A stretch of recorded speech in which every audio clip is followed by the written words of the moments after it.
ਦਾ ਕੀਤਾ ਹੋਇਆ ਕਾਰਜ ਇਹ ਰਹਿੰਦੀ ਦੁਨੀਆ ਤੱਕ ਸਾਰਿਆਂ ਨੂੰ ਚਾਨਣ ਮੁਨਾਰਾ ਜਿਹੜਾ ਹੈ ਗੁਰੂ ਗ੍ਰੰਥ ਸਾਹਿਬ ਜੀ ਮਹਾਰਾਜ ਦੇ ਜ਼ਰੀਏ ਉਹਨਾਂ ਦੀ ਇਹ ਚਰਨ ਛੋਹ ਦੇ ਮੁਤਾਬਕ ਉਹ ਸਾਰੇ ਸੰਸਾਰ ਨੂੰ ਜਿਹੜਾ ਹੈ ਉਹ ਦਿੰਦਾ ਰਹੇਗਾ।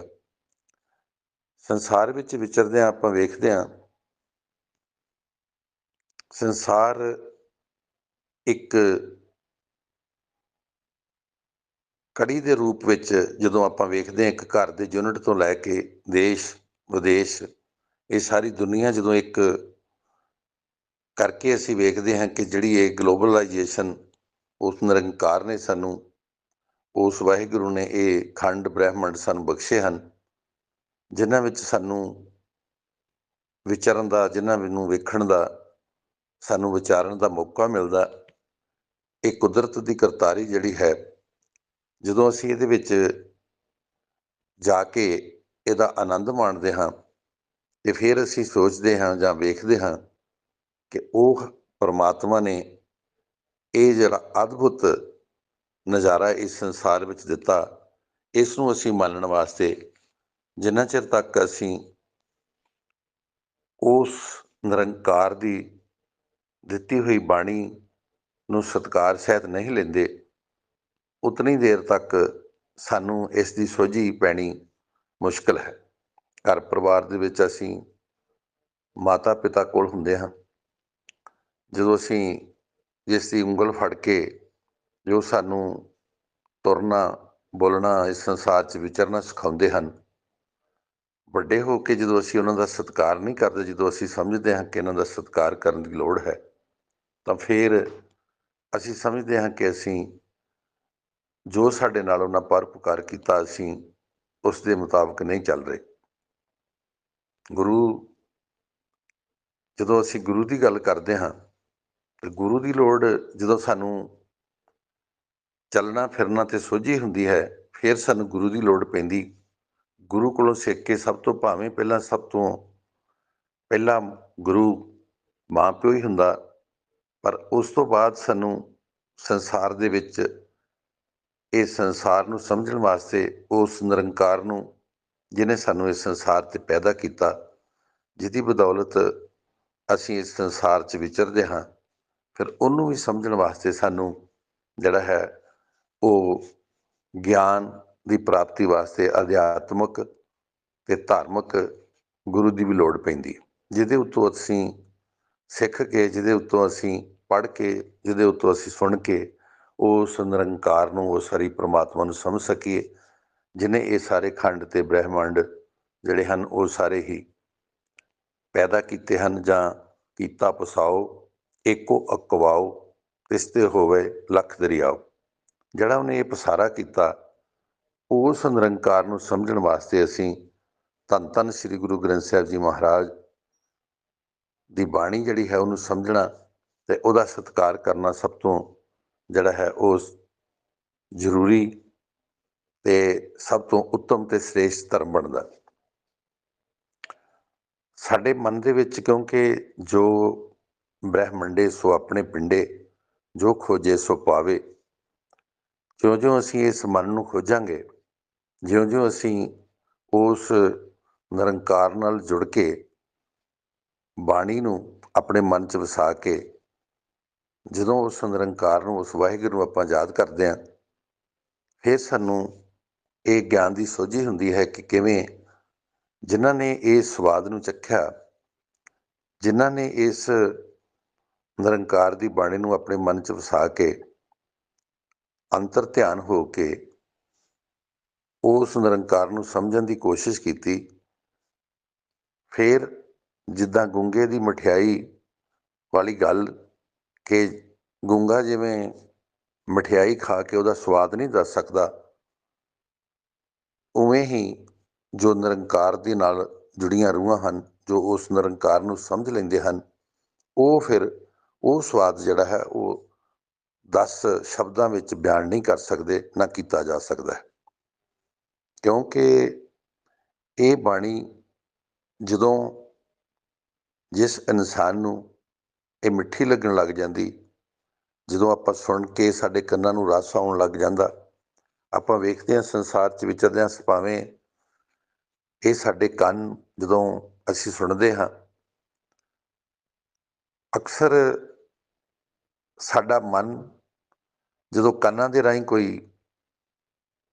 ਗਲਤ ਸ਼ਬਦ ਸੰਸਾਰ 'ਚ ਵਿਚਰਦੇ ਹਾਂ ਆਪਾਂ, ਚਾਹੇ ਚੁਗਲੀਆਂ ਹੋਣ, ਚਾਹੇ ਹੋਰ ਜੋ ਸਾਡੇ ਮਨ ਨੂੰ ਚੰਗੇ ਨਾ ਲੱਗਦੇ ਹੋਣ, ਜਦੋਂ ਅਸੀਂ ਸੁਣਦੇ ਹਾਂ ਤੇ ਉਹਨਾਂ ਦਾ ਅਸਰ ਜਿਹੜਾ ਹੈ ਉਹ ਸਾਡੇ ਮਨ 'ਤੇ ਵੀ ਉਸੇ ਤਰ੍ਹਾਂ ਦਾ ਹੀ ਪੈਂਦਾ ਹੈ।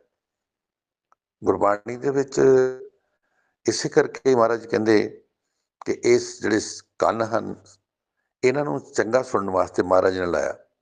ਜੀਭ ਹੈ ਜਿਹੜੀ ਉਹ ਚੰਗਾ ਬੋਲਣ ਵਾਸਤੇ, ਅੱਖਾਂ ਚੰਗਾ ਵੇਖਣ ਵਾਸਤੇ, ਸਾਨੂੰ ਜਿਹੜੀਆਂ ਹਨ ਹਰ ਅੰਗ ਦੀ ਵਰਤੋਂ ਜਿਹੜੀ ਹੈ, ਪੈਰ, ਹੱਥ, ਮਹਾਰਾਜ ਨੇ ਸਾਨੂੰ ਚੰਗੇ ਕਰਮ ਕਰਨ ਵਾਸਤੇ, ਚੰਗਾ ਕੰਮ ਕਰਨ ਵਾਸਤੇ ਦਿੱਤੇ ਹਨ ਕਿ ਸੰਸਾਰ ਦੇ ਵਿੱਚ ਵਿਚਰਨ ਵਾਸਤੇ, ਸੰਸਾਰ ਦੇ ਵਿੱਚ ਚੱਲਣ ਵਾਸਤੇ। ਇਹ ਸਾਡਾ ਸਰੀਰ ਜਿਹੜਾ ਹੈ, ਉਸ ਨਿਰੰਕਾਰ ਦੀ ਜੋ ਵੀ ਸਾਨੂੰ ਉਹਨਾਂ ਨੇ ਇਸ ਸੰਸਾਰ 'ਚ ਬਖਸ਼ਿਆ, ਉਹਨੂੰ ਮੰਨਣ ਵਾਸਤੇ, ਉਹਨੂੰ ਚੰਗੇ ਤਰੀਕੇ ਨਾਲ ਲੋਕਾਂ ਦੇ ਭਲੇ ਵਾਸਤੇ ਵਰਤਣ ਲਈ, ਲੋਕਾਂ ਦੇ ਜੋ ਇਹ ਲਕਾਈ ਪੈਦਾ ਕੀਤੀ ਹੈ ਉਹਨੂੰ ਆਪਣਾ ਸਮਝ ਕੇ ਉਸ ਨਿਰੰਕਾਰ ਨੂੰ ਆਪਣਾ, ਕਿਉਂਕਿ ਉਹਨੇ ਸਾਨੂੰ ਪੈਦਾ ਹੀ ਆਪਣੇ ਰੂਪ 'ਚ ਕੀਤਾ, ਇਸ ਕਰਕੇ ਸਾਨੂੰ ਇਹ ਜਿਹੜੇ ਪੈਰ ਹਨ, ਜੇ ਅਸੀਂ ਚੰਗੇ ਪਾਸੇ ਚੱਲ ਕੇ ਜਾਵਾਂਗੇ ਗੁਰਦੁਆਰਾ ਸਾਹਿਬ ਸੰਗਤ ਵਿੱਚ, ਤੇ ਫਿਰ ਸਾਡੇ ਜਿਹੜੇ ਪੈਰ ਜਾਂ ਜਿਹੜੇ ਸਾਡੇ ਇਹ ਚੱਲਣਾ ਹੈ ਉਹ ਸਫਲ ਹੋਵੇਗਾ। ਤੇ ਜੇ ਇਹੀ ਪੈਰ ਸਾਡੇ ਚੱਲ ਕੇ ਗਲਤ ਪਾਸੇ ਜਾਂਦੇ ਹਨ ਤਾਂ ਫਿਰ ਜਿਹੜਾ ਸਾਡਾ ਜੀਵਨ ਹੈ ਉਹ ਤਿਰਗ ਵਾਲੇ ਪਾਸੇ ਵੀ ਜਾ ਸਕਦਾ ਹੈ।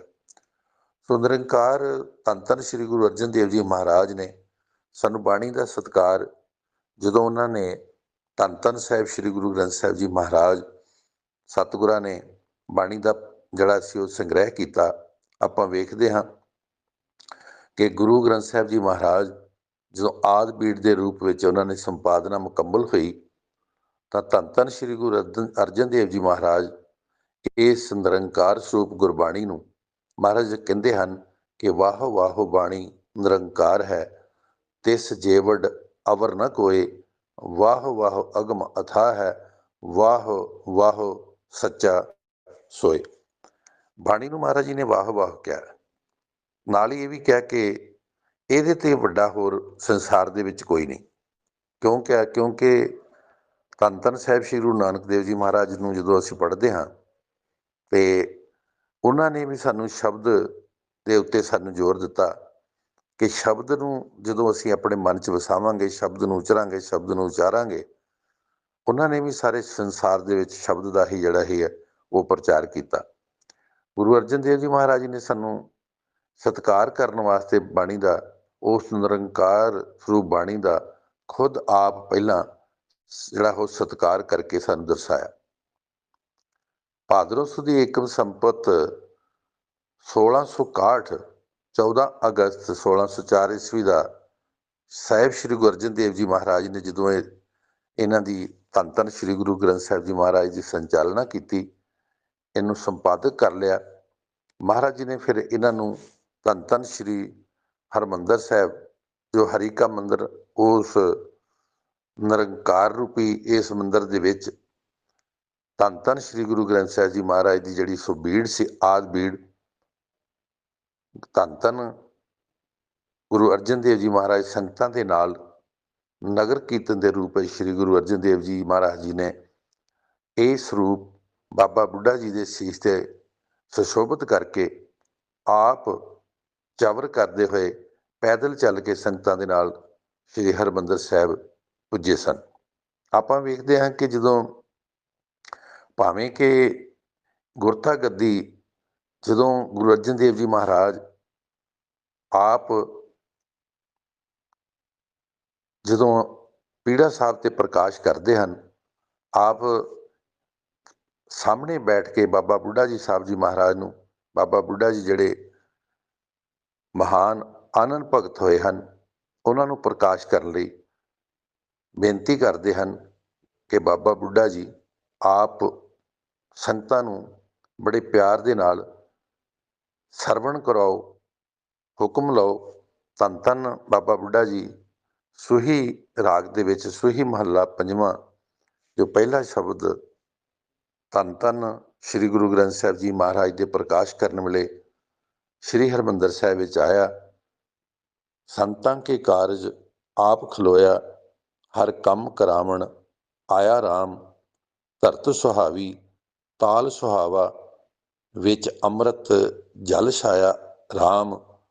ਅੰਮ੍ਰਿਤ ਜਲ ਛਾਇਆ ਪੂਰਨ ਸਾਜ ਕਰਾਇਆ, ਸਗਲ ਮਨੋਰਥ ਪੂਰੇ।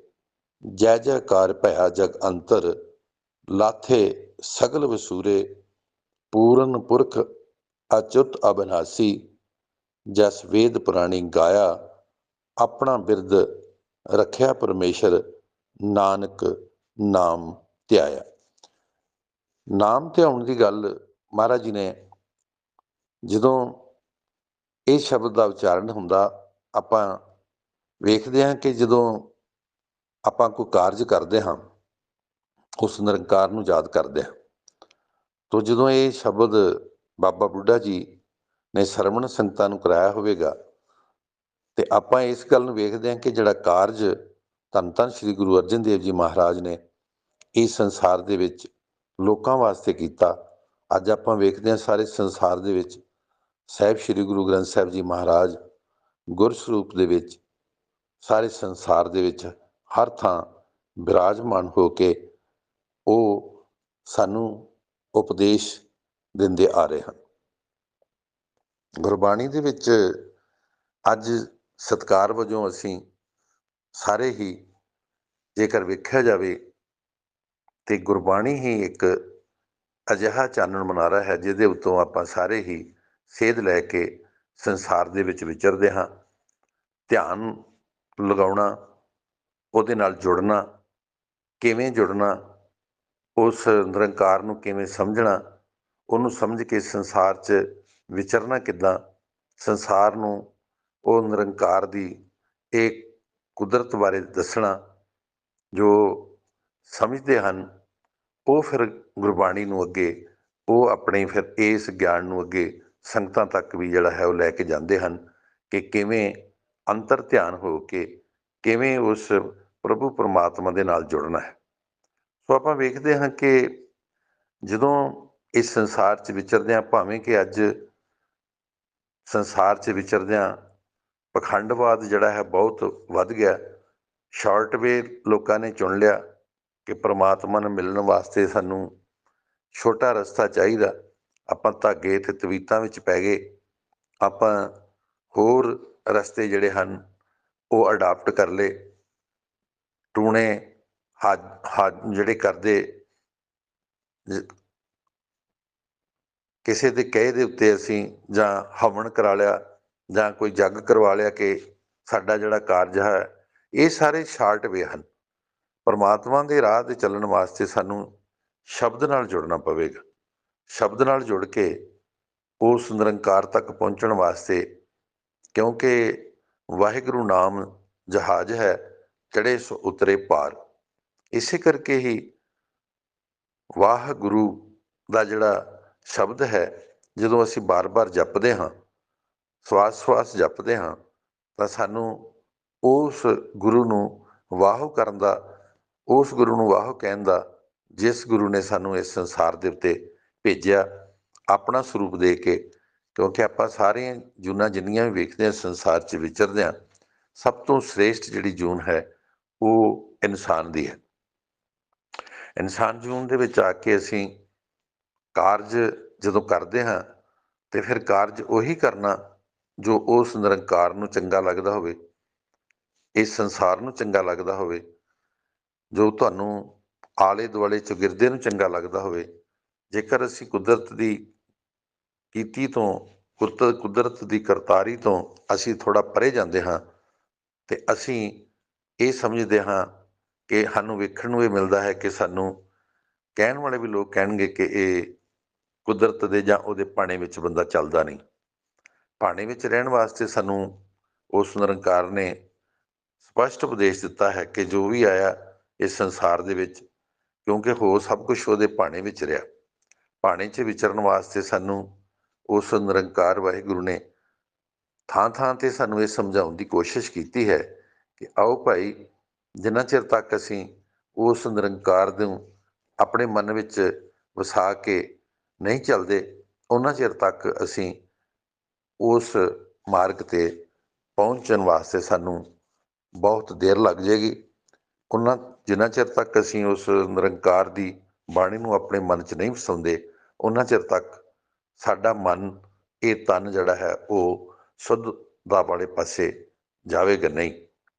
ਸੋ ਅੱਜ ਸੰਸਾਰ 'ਚ ਵਿਚਰਦਿਆਂ ਇਹ ਲੋੜ ਹੈ ਕਿ ਜਿੰਨਾ ਚਿਰ ਤੱਕ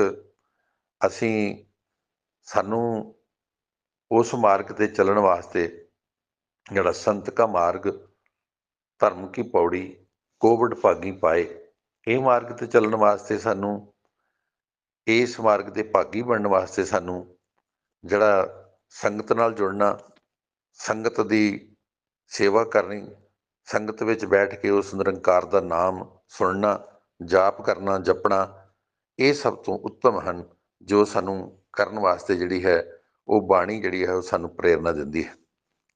ਤੇ ਭਾਵੇਂ ਅੱਜ ਸੰਸਾਰ 'ਚ ਵਿਚਰਦੇ ਆਪਾਂ ਵੇਖਦੇ ਹਾਂ ਕਿ ਬਹੁਤ ਸਾਰੀ ਅਡੰਬਰ ਰਚੇ ਜਾਂਦੇ ਹਨ ਕਿ ਸਾਹਿਬ ਸ਼੍ਰੀ ਗੁਰੂ ਅਮਰਦਾਸ ਜੀ ਮਹਾਰਾਜ ਵੀ ਸਾਨੂੰ ਧਿਆਨ ਯੋਗ ਰੱਖਣ ਵਾਸਤੇ ਸਾਨੂੰ ਸਮਝਾਉਣਾ ਕਰਦੇ ਹਨ ਕਿ ਗਾਇਆ ਸੁਣਿਆ ਤਿਨ ਕਾ ਹਰ ਥਾਏ ਪਾਵੇ, ਜਿਨ ਸਤਿਗੁਰ ਕੀ ਆਗਿਆ ਸਤ ਸਤ ਕਰਮਾਨੀ।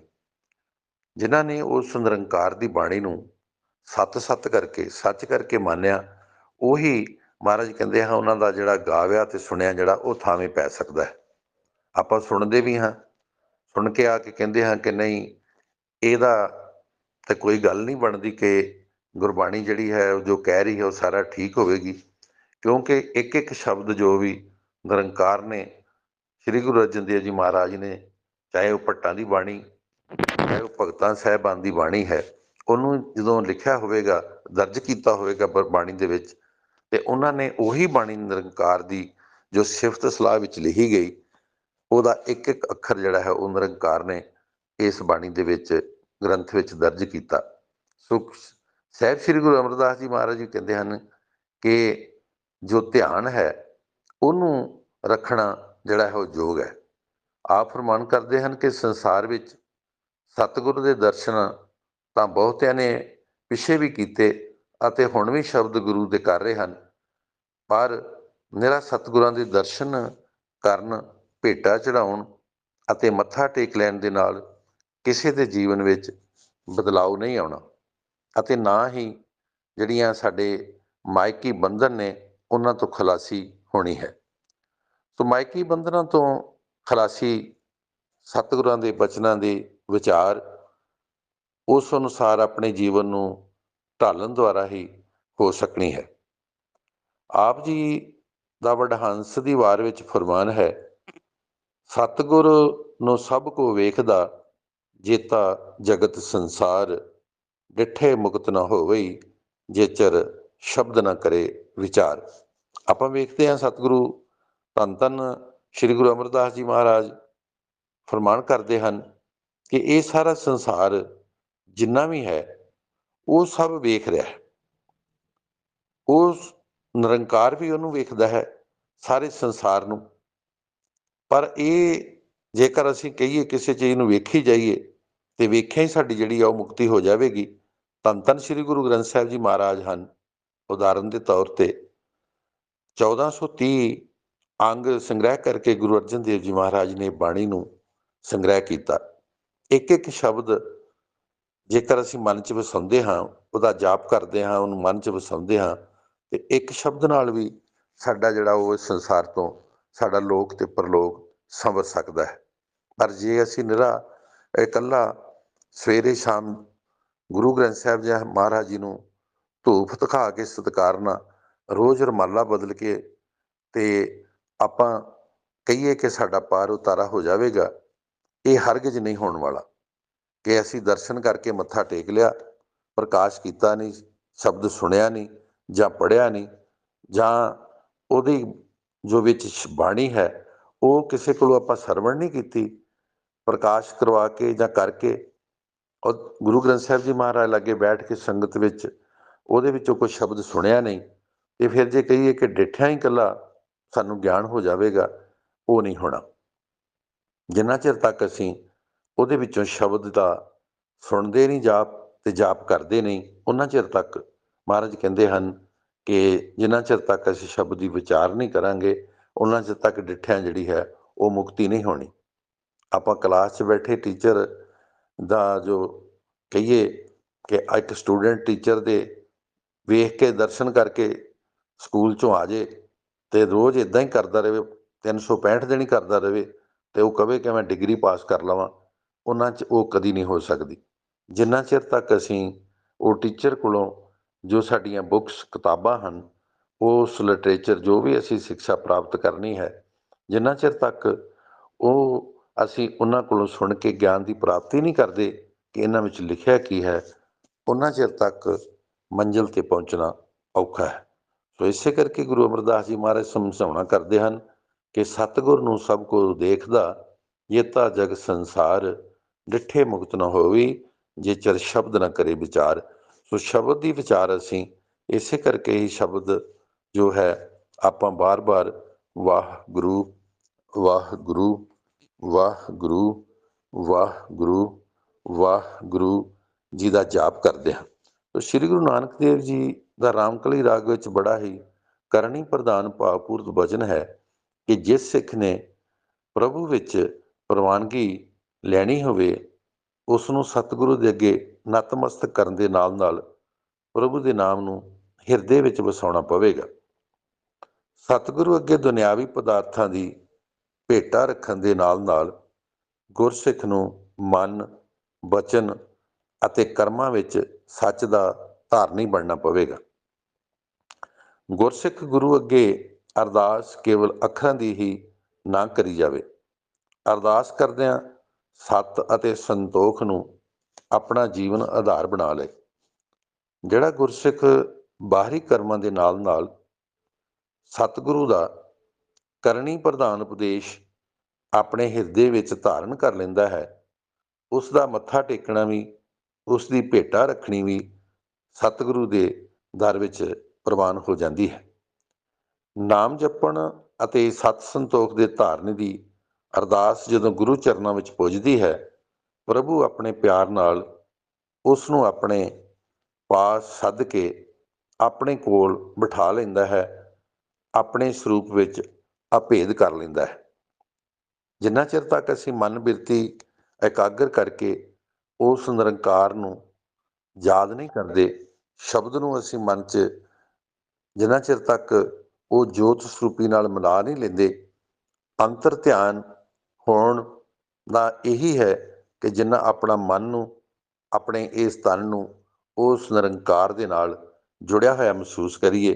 ਮਹਾਰਾਜ ਸਾਨੂੰ ਸਮਝਾਉਣਾ ਕਰਦੇ ਹਨ ਕਿ ਤੁਧਨੋਂ ਨੇਵਣ ਮੰਨਣ ਤੇਰਾ ਨਾਉ, ਸਾਚ ਭੇਟ ਬੈਸਣ ਕੋ ਥਾਉ, ਸਤ ਸੰਤੋਖ ਹੋਵੇ ਅਰਦਾਸ, ਤਾਂ ਸੁਣ ਸਦ ਬਹਾਲੇ ਪਾਸ।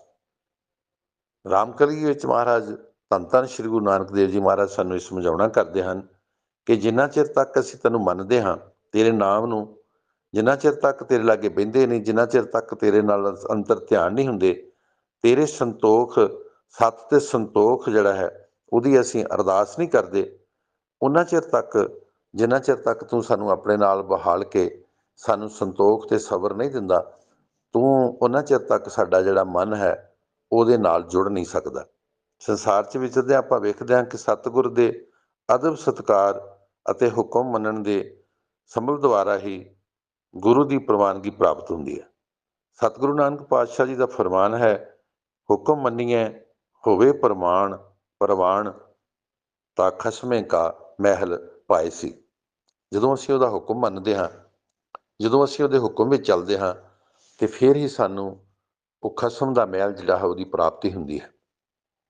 ਜੇ ਅਸੀਂ ਹੁਕਮ ਨਹੀਂ ਮੰਨਦੇ, ਅਸੀਂ ਗੱਲਾਂ ਵੀ ਕਰੀ ਜਾਂਦੇ ਹਾਂ, ਮੰਨਦੇ ਵੀ ਹਾਂ, ਕਹੀ ਵੀ ਜਾਂਦੇ ਹਾਂ, ਪਰ ਜਿੰਨਾ ਚਿਰ ਤੱਕ ਉਹਦੇ ਹੁਕਮ ਦੇ ਵਿੱਚ ਨਹੀਂ ਕਿ ਜਿਵੇਂ ਵੀ ਉਸਨੇ ਕਿਹਾ, ਜਿਵੇਂ ਵੀ ਉਸਨੇ ਸਾਨੂੰ ਕਿਹਾ ਉਵੇਂ ਹੀ ਅਸੀਂ ਕੀਤਾ ਹੋਵੇ, ਫਿਰ ਸਾਡਾ ਜਿਹੜਾ ਹੈ ਉਹ ਜਿਹੜਾ ਉਸ ਦੇ ਪਾਸ ਜਾਣਾ, ਫਿਰ ਸਾਨੂੰ ਉਹ ਜਿਹੜਾ ਉਹ ਪ੍ਰਵਾਨ ਹੋ ਸਕਦਾ ਹੈ। ਉਹਨਾਂ ਚਿਰ ਤੱਕ ਮਹਾਰਾਜ ਕਹਿੰਦੇ ਹਾਂ ਕਿ ਹੁਕਮ ਰਜਾਈ ਜੋ ਚੱਲੇ ਜੋ ਪਵੇ ਸੋ ਪਵੇ ਖਜ਼ਾਨੇ। ਮਹਾਰਾਜ ਕਹਿੰਦੇ ਵੀ ਜਿਹੜਾ ਉਸ ਨਿਰੰਕਾਰ ਦਾ ਹੁਕਮ ਮੰਨੇਗਾ ਉਹੀ ਉਸ ਖਜ਼ਾਨੇ ਦੇ ਵਿੱਚ ਪੈ ਸਕਦਾ ਹੈ। ਖਜ਼ਾਨਾ ਉਸ ਨਿਰੰਕਾਰ ਦਾ, ਉਸ ਹਰੀ ਪ੍ਰਮਾਤਮਾ ਦਾ। ਕਿਉਂਕਿ ਹੁਕਮ ਆਪਾਂ ਸੰਸਾਰ 'ਚ ਵਿਚਰਦਿਆਂ ਵੀ ਵੇਖਦੇ ਹਾਂ ਕਿ ਕਿਸੇ ਦੀ ਆਪਾਂ ਨੌਕਰੀ ਚਾਕਰੀ ਕਰਦੇ ਹਾਂ, ਚਾਹੇ ਉਹ ਸਰਕਾਰੀ ਹੋਵੇ ਚਾਹੇ ਕੋਈ ਪ੍ਰਾਈਵੇਟ ਹੋਵੇ, ਜੇ ਅਸੀਂ ਮਾਲਕ ਦੀ ਮੰਨਦੇ ਨਹੀਂ, ਜਿਹਦੇ ਕੋਲ ਅਸੀਂ ਕੰਮ ਕਰ ਰਹੇ ਹਾਂ, ਤਾਂ ਉਹ ਵੀ ਸਾਨੂੰ, ਭਾਵੇਂ ਕੋਈ ਦਿਹਾੜੀਦਾਰ ਹੀ ਹੋਵੇ, ਜੇਕਰ ਅਸੀਂ ਉਹਦੇ ਕਹਿਣ ਦੇ ਮੁਤਾਬਕ ਕੰਮ ਨਹੀਂ ਕਰਦੇ, ਇੱਕ ਤਾਂ ਸਾਨੂੰ ਸ਼ਾਮ ਨੂੰ ਕੀਤੀ ਹੋਈ ਮਜ਼ਦੂਰੀ ਵੀ ਪੂਰੀ ਨਹੀਂ ਮਿਲਦੀ, ਤੇ ਦੂਸਰਾ ਸਾਨੂੰ ਦੂਸਰੇ ਦਿਨ ਕੰਮ ਵੀ ਜਿਹੜਾ ਹੈ ਉਹ ਸਾਨੂੰ ਦੁਬਾਰਾ ਸੱਦੇਗਾ ਨਹੀਂ। ਸਰਕਾਰ ਦੀ ਨੌਕਰੀ ਵਿੱਚ ਵੀ ਜੇਕਰ ਅਸੀਂ ਮਾਲਕ ਜਿਹਦੇ ਥੱਲੇ ਅਸੀਂ ਕੰਮ ਕਰਦੇ ਹਾਂ, ਜੇਕਰ ਉਹਦੇ ਅਸੀਂ ਹੁਕਮ 'ਚ ਕੰਮ ਨਹੀਂ ਕਰਦੇ, ਉਹਦੀ ਹੁਕਮ ਅਦੂਲੀ ਕਰਦੇ ਹਾਂ, ਅੱਗੋਂ ਉਹ ਸਾਨੂੰ ਕੁਛ ਕਵੇ, ਅਸੀਂ ਉਹਨੂੰ ਕੁਛ ਕਹੀਏ, ਤੇ ਫਿਰ ਉਹ ਮਾਲਕ ਵੀ ਖੁਸ਼ ਹੋ ਕੇ ਸਾਨੂੰ, ਕਈ ਵਾਰੀ ਤਾਂ ਵੇਖਿਆ ਕਿ ਸਰਕਾਰੀ ਨੌਕਰੀਆਂ ਵਿੱਚ ਵੀ ਰੈੱਡ ਐਂਟਰੀਆਂ ਹੁੰਦੀਆਂ, ਫਿਰ ਸਸਪੈਂਡ, ਕਈ ਵਾਰੀ ਡਿਸਮਿਸ ਵੀ ਜਿਹੜਾ ਹੈ ਉਹ ਸਰਕਾਰ 'ਚੋਂ ਨੌਕਰੀ ਤੋਂ ਵੀ ਹੱਥ ਧੋਣੇ ਪੈਂਦੇ ਹਨ। ਉਹਦਾ ਕਾਰਨ ਕੀ ਕਿ ਜਿਸਕਾ ਦਿੱਤਾ ਖਾਵਣਾ ਤਿਸ ਕਹੀ ਸਬਾਸ। ਜਿਸ ਦਾ ਵੀ ਅਸੀਂ ਖਾਂਦੇ ਹਾਂ ਉਹਨੂੰ ਸਾਨੂੰ ਸ਼ਾਬਾਸ਼, ਉਹਦੀ ਜਿਹੜੀ ਹੈ ਸ਼ਾਬਾਸ਼ੀ ਕਰਨੀ ਪਏਗੀ, ਉਹਦੀ ਜਿਹੜੀ ਹੈ ਹੁਕਮ ਦੇ ਵਿੱਚ, ਉਹਦੀ ਰਜ਼ਾ ਦੇ ਵਿੱਚ ਰਹਿਣਾ ਪਵੇਗਾ। ਇਸ ਸੰਸਾਰ ਦੇ ਵਿੱਚ ਰਹਿੰਦਿਆਂ ਇਹ ਹੈ ਤਾਂ ਉਸ ਨਿਰੰਕਾਰ ਦਾ ਹੁਕਮ ਜਿਹਦੇ ਕੋਲ ਅਸੀਂ ਆਏ ਹਾਂ, ਜਿਹਦੇ ਕੋਲੋਂ ਅਸੀਂ ਆਏ ਹਾਂ, ਜਿਹਦੇ ਕੋਲ ਜਾਣਾ, ਜਿਹਦੇ ਕੋਲ ਜਾ ਕੇ ਮੁੜ ਕੇ ਬੈਠਣਾ, ਕਿ ਪ੍ਰਾਣੀ ਤੂੰ ਆਇਓ ਲਾਹਾ ਲੈਣ, ਤੂੰ ਲੱਗਾ ਕਿਤ ਕਫਕੜੇ, ਤੇਰੀ ਮੁੱਕਦੀ ਚੱਲੀ ਰਹਿਣ। ਸੰਸਾਰ 'ਚ ਆ ਕੇ ਫਿਰ ਉਹਨੇ ਵੀ ਸਾਨੂੰ ਪੁੱਛਣਾ ਕਿ ਭਾਈ ਭੇਜਿਆ ਤੈਨੂੰ ਕਿਸੇ ਕੰਮ ਹੀ, ਕਰਦਾ ਤੂੰ ਕੋਈ ਰਿਹਾ। ਫਿਰ ਕਹੀਏ ਕਿ ਸਾਨੂੰ ਉਹਦੀ ਜਿਹੜੀ ਆ ਉਹ ਖੁਸ਼ੀ ਮਿਲ ਜਾਵੇ, ਉਹ ਖੁਸ਼ੀ ਫਿਰ ਸਾਨੂੰ ਪ੍ਰਾਪਤ ਜਿਹੜੀ ਹੈ ਉਹ ਨਹੀਂ ਹੋਣ ਵਾਲੀ। ਜਿੰਨਾ ਚਿਰ ਤੱਕ ਅਸੀਂ ਉਹਦੇ ਹੁਕਮ ਵਿੱਚ ਨਹੀਂ ਰਹਿੰਦੇ, ਉਹਨਾਂ ਚਿਰ ਤੱਕ ਸਾਨੂੰ ਉਹਦੀ ਰਜ਼ਾ ਜਿਹੜੀ ਹੈ, ਉਹਦੀ ਜਿਹੜੀ ਖੁਸ਼ੀ ਹੈ ਉਹ ਪ੍ਰਾਪਤ ਨਹੀਂ ਹੋ ਸਕਦੀ। ਪ੍ਰਭੂ ਪਰਮਾਤਮਾ ਉਹ ਨਿਰੰਕਾਰ, ਜਿੰਨਾ ਚਿਰ ਤੱਕ ਅਸੀਂ ਉਹਦਾ ਗੁਣ ਗਾਇਨ ਨਹੀਂ ਕਰਦੇ, ਜਿੰਨਾ ਚਿਰ ਤੱਕ ਉਹਦੇ ਭਾਵ ਭਾਵਨੀ ਵਿੱਚ ਨਹੀਂ ਰਹਿੰਦੇ, ਉਹਨਾਂ ਚਿਰ ਤੱਕ ਸਾਨੂੰ ਸੁੱਖਾਂ ਦੀ ਪ੍ਰਾਪਤੀ ਨਹੀਂ ਹੋ ਸਕਦੀ। ਜੇ ਅਸੀਂ ਉਹਦਾ ਨਾਮ ਜਪਾਂਗੇ, ਉਹਦਾ ਸਿਮਰਨ ਕਰਾਂਗੇ, ਤੇ ਫਿਰ ਉਹਦਾ ਗੁਣ ਗਾਇਨ ਕਰਨ ਦੇ ਨਾਲ ਫਿਰ ਸਾਡੇ ਜਿਹੜੇ ਦੁੱਖ ਹਨ ਉਹ ਸਾਰੇ ਦੂਰ ਹੋਣਗੇ, ਤੇ ਸੁੱਖਾਂ ਦੀ ਸਾਨੂੰ ਜਿਹੜੀ ਹੈ ਉਹ ਪ੍ਰਾਪਤੀ ਹੋਵੇਗੀ। ਜਾਂ ਜਪਜੀ ਸਾਹਿਬ ਜੀ ਮਹਾਰਾਜ ਵਿੱਚ ਗੁਰੂ ਨਾਨਕ ਦੇਵ ਜੀ ਫਰਮਾਨ ਕਰਦੇ ਹਨ, ਸਾਨੂੰ ਸਮਝਾਉਣਾ ਕਰਦੇ ਹਨ ਕਿ ਗਾਵੀਏ ਸੁਣੀਏ ਮਨ ਰੱਖੀਏ ਭਾਓ, ਦੁੱਖ ਪਰ ਹਰ ਸੁੱਖ ਕਰ ਲੈ ਜਾਏ। ਜਿੰਨਾ ਚਿਰ ਤੱਕ ਗਾਉਣਾ ਤੇ ਸੁਣਨਾ ਜਿਹੜਾ ਹੈ, ਇਹ ਦੋਵੇਂ ਹੀ, ਗਾਉਣਾ ਤੇ ਸੁਣਨਾ ਕਿੱਦਾਂ ਹੈ, ਮਨ ਵਿੱਚ ਉਹ ਨਿਰੰਕਾਰ ਦਾ ਭਾਵ ਰੱਖਣਾ ਹੈ। ਮਨ ਰੱਖੀਏ ਭਾਓ, ਗਾਵੀਏ ਸੁਣੀਏ, ਦੋਵੇਂ ਚੀਜ਼ਾਂ ਜਿਹੜੀਆਂ, ਗਾਉਣਾ ਵੀ ਤੇ ਸੁਣਨਾ ਵੀ, ਉਹਦਾ ਸਿਮਰਨ ਕਰਨਾ ਤੇ ਸਿਮਰਨ ਸੁਣਨਾ ਵੀ, ਮਹਾਰਾਜ ਕਹਿੰਦੇ ਹਨ ਇਹ ਮਨੋਂ ਜਿੰਨਾ ਚਿਰ ਅਸੀਂ ਭਾਵ ਕਰਕੇ ਪਿਆਰ ਨਾਲ ਨਹੀਂ ਸੁਣਦੇ, ਉਹਨਾਂ ਚਿਰ ਤੱਕ ਮਹਾਰਾਜ ਕਹਿੰਦੇ ਕੋਈ ਪ੍ਰਾਪਤੀ ਨਹੀਂ ਹੋਣ ਵਾਲੀ। ਜੇ ਅਸੀਂ ਇਹ ਚੀਜ਼ਾਂ ਮਨ ਕਰਕੇ, ਮਨ 'ਚ ਪੈ ਰੱਖ ਕੇ ਗਾਵਾਂਗੇ ਤੇ ਸੁਣਾਂਗੇ, ਫਿਰ ਮਹਾਰਾਜ ਕਹਿੰਦੇ ਹਨ ਕਿ ਦੁੱਖ ਜਿਹੜੇ ਹਨ ਪਰ ਹਰ ਭਾਵ ਦੂਰ ਹੋਣਗੇ, ਤੇ ਜਿਹੜੀ ਸੁੱਖਾਂ ਦੀ ਪ੍ਰਾਪਤੀ ਹੋਵੇਗੀ, ਸੁੱਖਾਂ ਨੂੰ ਫਿਰ ਅਸੀਂ ਆਪਣੇ ਘਰ ਲੈ ਕੇ ਭਾਵ ਆਪਣੇ ਮਨ 'ਚ ਵਸਾ ਲਵਾਂਗੇ। ਜਿਹੜਾ ਪ੍ਰੇਮੀ ਸਤਿਗੁਰੂ ਜੀ ਦੀ ਨਾਮ ਸਿੱਖਿਆ ਨੂੰ ਸੁਣ ਕੇ ਮਨ, ਬਚਨ ਅਤੇ ਕਰਮਾਂ ਕਰਕੇ ਮੰਨ ਲੈਂਦਾ ਹੈ, ਉਸ ਦੀ ਗਤੀ, ਉਸ ਦੀ ਮਹਿਮਾ ਬਿਆਨ ਨਹੀਂ ਕੀਤੀ ਜਾ ਸਕਦੀ। ਜੋ ਕੋਈ ਨਾਮ ਸਿੱਖਿਆ ਮੰਨਣ ਵਾਲੇ ਦੀ ਮਹਿਮਾ ਬੜੇ ਬਿਆਨ ਕਰਨ ਦੀ ਝੀਂਗੀ ਮਾਰੇ, ਅੰਤ ਉਸ ਨੂੰ ਪਛਤਾਉਣਾ ਪਵੇਗਾ। ਗੁਰੂ ਹੁਕਮਾਂ ਨੂੰ ਮੰਨਣ ਵਾਲੇ ਹੀ ਮਹਿਮਾ ਕਲਮ ਦੇ ਨਾਲ ਕਾਗਜ਼ ਉੱਪਰ ਲਿਖ ਕੇ ਨਹੀਂ ਦਰਸਾਈ ਜਾ ਸਕਦੀ, ਅਤੇ ਨਾ ਹੀ ਜ਼ੁਬਾਨ ਦੁਆਰਾ ਕਥਨ ਕਰਕੇ ਗੁਰੂ ਹੁਕਮਾਂ ਨੂੰ ਮੰਨਣ ਵਾਲੇ ਦੀ ਮਹਾਨਤਾ ਦਾ ਜ਼ਿਕਰ ਹੀ ਕੀਤਾ ਜਾ ਸਕਦਾ ਹੈ। ਗੁਰੂ ਹੁਕਮ ਨੂੰ ਮੰਨਣ ਵਾਲੇ ਦੀ ਮਹਾਨਤਾ ਦਾ ਨਾ ਕੋਈ ਪਿੱਛੋਂ ਅੰਤ ਪਾ ਸਕਿਆ ਹੈ, ਅਤੇ ਨਾ ਹੀ ਅਗਾਂਹ ਪਾ ਸਕੇਗਾ। ਕਿੰਨੀ ਹੈ ਗੁਰੂ ਸਿੱਖਿਆ ਅਤੇ ਨਾਮ ਨੂੰ ਮੰਨਣ ਵਾਲੇ ਦੀ ਵਡਿਆਈ, ਸਤਿਗੁਰੂ ਨਾਨਕ ਪਾਤਸ਼ਾਹ ਜੀ ਦੇ ਮੁਖਾਰਬਿੰਦ ਤੋਂ ਆਪਾਂ ਸਰਵਣ ਕਰਦੇ ਹਾਂ ਕਿ ਮੰਨੇ ਕੀ ਗਤ ਕਹੀ ਨਾ ਜਾਏ, ਜੇ ਕੋ ਕਹੈ ਪਿਛੇ ਪਛਤਾਏ, ਕਾਗਦ ਕਲਮ ਨਾ ਲਿਖਣਹਾਰ, ਮੰਨੇ ਕਾ ਬਹਿ ਕਰਨ ਵਿਚਾਰ, ਐਸਾ ਨਾਮ ਨਿਰੰਜਨ ਹੋਏ, ਜੇ ਕੋ ਮਨ ਜਾਣੇ ਮਨ ਕੋਏ। ਉਸ ਨਿਰੰਕਾਰ ਨੂੰ ਜਿਹੜੇ ਮੰਨਣ ਵਾਲੇ ਹਨ, ਸਾਹਿਬ ਸ੍ਰੀ ਗੁਰੂ ਨਾਨਕ ਦੇਵ ਜੀ ਮਹਾਰਾਜ ਕਹਿੰਦੇ ਹਨ ਕਿ ਉਸ ਦੀ ਮਹਿਮਾ ਭਾਵੇਂ ਕੋਈ ਲਿਖਣ ਬਹਿ ਜੇ ਤੇ ਜਿੰਨਾ ਮਰਜ਼ੀ ਉਹ ਲਿਖ ਲਵੇ, ਲਿਖ ਲਿਖ ਕੇ ਆਪਾਂ ਹਾਰ ਜਾਵਾਂਗੇ, ਪਰ ਉਸ ਨਿਰੰਕਾਰ ਨੂੰ ਮੰਨਣ ਵਾਲੇ ਦੀ ਆਪਾਂ ਮਹਿਮਾ ਜਿਹੜੀ ਹੈ ਉਹ ਲਿਖ ਕੇ ਕਹਿ ਕੇ ਬਿਆਨ ਨਹੀਂ ਕਰ ਸਕਦੇ। ਸਤਿਗੁਰੂ ਦੇ ਘਰ ਵਿੱਚ ਤਾਂ ਪ੍ਰਵਾਨਗੀ ਹੀ ਹੁਕਮ ਮੰਨਣ ਵਾਲਿਆਂ ਨੂੰ ਮਿਲੀ ਹੈ। ਹੁਕਮ ਮੰਨੇ ਸੋ ਜਨ ਪ੍ਰਵਾਨ, ਗੁਰ ਕੈ ਸ਼ਬਦ ਨਾਮ ਨਿਸ਼ਾਨ। ਇਸ ਸੰਸਾਰ ਦੇ ਵਿੱਚ ਆਪਾਂ ਵੇਖਦੇ ਹਾਂ, ਰਾਜੇ ਮਹਾਰਾਜੇ ਬੜੇ ਆਏ, ਔਰੰਗਜ਼ੇਬ ਵਰਗੇ, ਕਾਰੂ ਬਾਦਸ਼ਾਹ ਵਰਗੇ, ਇਸ ਸੰਸਾਰ ਦੇ ਵਿੱਚ ਉਹਨਾਂ ਨੂੰ ਆਪਾਂ ਜੇਕਰ ਕਿਸੇ ਸੰਸਾਰ ਦੇ ਵਿੱਚ ਉਹਨਾਂ ਨੂੰ ਚੰਗੀ ਜਗ੍ਹਾ 'ਤੇ ਰੱਖਣਾ ਹੋਵੇ ਤੇ ਉਹਦਾ ਅੱਜ ਸੰਸਾਰ ਦੇ ਵਿੱਚ ਉਹਨਾਂ ਨੂੰ ਭੈੜੇ ਪਾਤਰ ਦੇ ਤੌਰ 'ਤੇ ਹੀ ਆਪਾਂ ਵਰਤਦੇ ਹਾਂ। ਨਾਮ ਲੈਣਾ ਵੀ ਕਈ ਵਾਰੀ ਆਪਾਂ ਵੇਖਦੇ ਹਾਂ ਕਿ ਇਹ ਬੜੇ ਕਰੂਅਲ ਹੋਏ ਹਨ, ਪਰ ਨਿਰੰਕਾਰ ਦਾ ਸ਼ਬਦ ਜਪਣ ਵਾਲੇ ਅੱਜ ਸੰਸਾਰ ਦੇ ਵਿੱਚ ਜਦੋਂ ਵੇਖਦੇ ਹਾਂ ਤੇ ਉਹਨਾਂ ਦੀ ਫੁਲਵਾੜੀ, ਉਹਨਾਂ ਦੇ ਕੀਤੇ ਹੋਏ ਕਾਰਜ ਅੱਜ ਸਾਰੇ ਸੰਸਾਰ ਦੇ ਵਿੱਚ ਜਿਹੜੀ ਹਨ ਉਹ ਚਾਨਣ ਮਨਾਰਾ ਬਣ ਕੇ ਜਿਹੜੇ ਹਨ ਉਹ ਸਾਡੇ ਵਿੱਚ ਵਿਚਰ ਰਹੇ ਹਨ। ਜਦੋਂ ਅਸੀਂ ਉਸ ਨਿਰੰਕਾਰ ਦਾ ਹੁਕਮ ਮੰਨਦੇ ਹਾਂ, ਉਹਦੇ ਹੁਕਮ ਵਿੱਚ ਰਹਿੰਦੇ ਹਾਂ, ਤੇ ਫਿਰ ਉਹ ਹਰੀ ਪ੍ਰਮਾਤਮਾ ਸਾਨੂੰ ਆਪਣੇ ਨਾਲ ਮਿਲਾ ਲੈਂਦਾ ਹੈ। ਫਿਰ ਜਦੋਂ ਅਸੀਂ ਉਹਦਾ ਹੁਕਮ ਮੰਨਦੇ ਹਾਂ, ਫਿਰ ਹੁਕਮ ਮੰਨੇ ਸੋ ਪ੍ਰਵਾਨ, ਸੋ ਜਨ ਪ੍ਰਵਾਨ, ਗੁਰ ਕੇ ਸ਼ਬਦ ਨਾਮ ਨਿਸ਼ਾਨ। ਹੁਕਮ ਮੰਨੇ ਸੋਈ ਸੁਖ ਪਾਏ, ਹੁਕਮ ਸਿਰ ਸਾਚਾ ਪਾਤਸ਼ਾਹ ਹੈ। ਇਸ ਸੰਸਾਰ ਦੇ ਵਿੱਚ ਜਦੋਂ ਆਪਾਂ ਉਸ ਨਿਰੰਕਾਰ ਦੇ ਹੁਕਮ ਵਿੱਚ ਰਹਿੰਦੇ ਹਾਂ ਤੇ ਫਿਰ ਉਸ ਨਿਰੰਕਾਰ ਨਾਲ ਜੁੜ ਕੇ ਅਸੀਂ ਉਹ ਨਿਰੰਕਾਰ ਰੂਪ ਸੰਸਾਰ, ਜਿਵੇਂ ਪਾਣੀ ਦੀ ਬੂੰਦ ਪਾਣੀ ਨਾਲ ਮਿਲ ਕੇ ਪਾਣੀ ਉਹ ਸਾਗਰ ਬਣ ਜਾਂਦੀ ਹੈ, ਇਸੇ ਤਰ੍ਹਾਂ ਜਿਉ ਜਲ ਮੇਂ ਜਲ ਆਏ ਖਟਾਨਾ, ਤਿਉ ਜੋਤੀ ਸੰਗ ਜੋਤ ਸਮਾਨਾ। ਇਹ ਸਾਡੀ ਜਿਹੜੀ ਜੋਤ ਹੈ, ਇਸ ਸੰਸਾਰ ਦੇ ਵਿੱਚ ਵਿਚਰਦਿਆਂ ਉਸ ਪ੍ਰਭੂ ਪਰਮਾਤਮਾ ਦਾ ਨਾਮ ਲੈਂਦਿਆਂ ਉਹਦੇ ਵਿੱਚ ਜਿਹੜੀ ਹੈ ਉਹ ਲੀਨ ਹੋ ਜਾਂਦੀ ਹੈ, ਉਹਦੇ ਵਰਗੀ ਹੀ ਬਣ ਜਾਂਦੀ ਹੈ।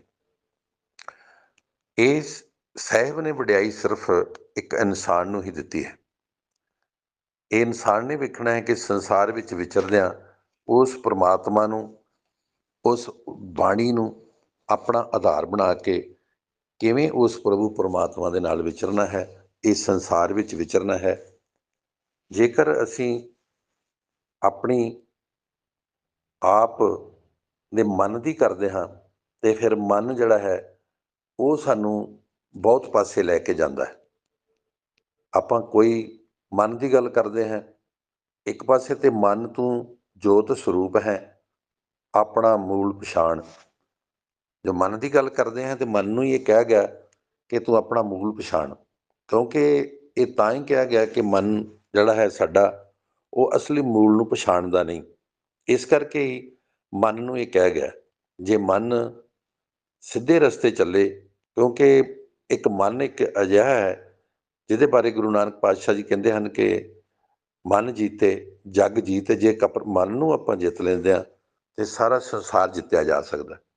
ਮਨ ਨੂੰ ਵਸ ਕਰਨ ਵਾਸਤੇ ਹੀ ਸਾਰਾ ਜਿੰਨੇ ਵੀ ਸੰਸਾਰ ਵਿੱਚ ਆਪਾਂ ਗੁਰਬਾਣੀ 'ਚੋਂ ਸਿੱਖਦੇ ਹਾਂ, ਧਿਆਨ ਲਾਉਣਾ, ਚੌਕੜਾ ਮਾਰ ਕੇ ਉਸ ਨਿਰੰਕਾਰ ਦਾ ਵਾਹਿਗੁਰੂ ਵਾਹਿਗੁਰੂ ਵਾਹਿਗੁਰੂ ਵਾਹਿਗੁਰੂ ਦਾ ਜਾਪ ਕਰਨਾ, ਉਸ ਨਿਰੰਕਾਰ ਦੀ ਬਾਣੀ ਨੂੰ ਬਾਰ-ਬਾਰ ਪੜ੍ਹਨਾ, ਮਨ 'ਚ ਇਹ ਆਪਾਂ ਪਾਠ ਸਰਵਣ ਕਰਨਾ, ਸੰਗਤ ਕਰਨੀ, ਤੀਰਥ ਯਾਤਰਾ ਕਰਨੀ, ਇਹ ਸਭ ਕੁਛ ਆਪਣੇ ਮਨ ਨੂੰ ਹੀ ਸੋਧਣ ਵਾਸਤੇ, ਮਨ ਨੂੰ ਸਮਝਾਉਣ ਵਾਸਤੇ, ਮਨ ਨੂੰ ਇਕਾਗਰ ਕਰਨ ਵਾਸਤੇ ਸਾਰੀਆਂ ਕਿਰਿਆਵਾਂ ਕੀਤੀਆਂ ਜਾਂਦੀਆਂ।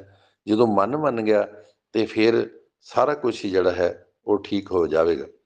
ਇੱਕ ਮਨ ਹੀ ਹੈ ਜਿਹੜਾ ਮੰਨਦਾ ਨਹੀਂ, ਤੇ ਮਨ ਨੂੰ ਮਨਾਉਣ ਵਾਸਤੇ ਹੀ ਸਾਨੂੰ ਜਿਹੜੀ ਸੰਗਤ ਕਰਨੀ, ਸੰਗਤ ਵਿੱਚ ਬੈਠ ਕੇ ਉਸ ਹਰੀ ਪ੍ਰਮਾਤਮਾ ਦਾ ਜਾਪ ਕਰਨਾ ਤੇ ਸੁਣਨਾ, ਤਾਂ ਕਰਕੇ ਹੀ ਇਹ ਜਿਹੜਾ ਸਾਡਾ ਮਨ ਹੈ ਉਹ ਵਸ ਵਿੱਚ ਆਵੇਗਾ।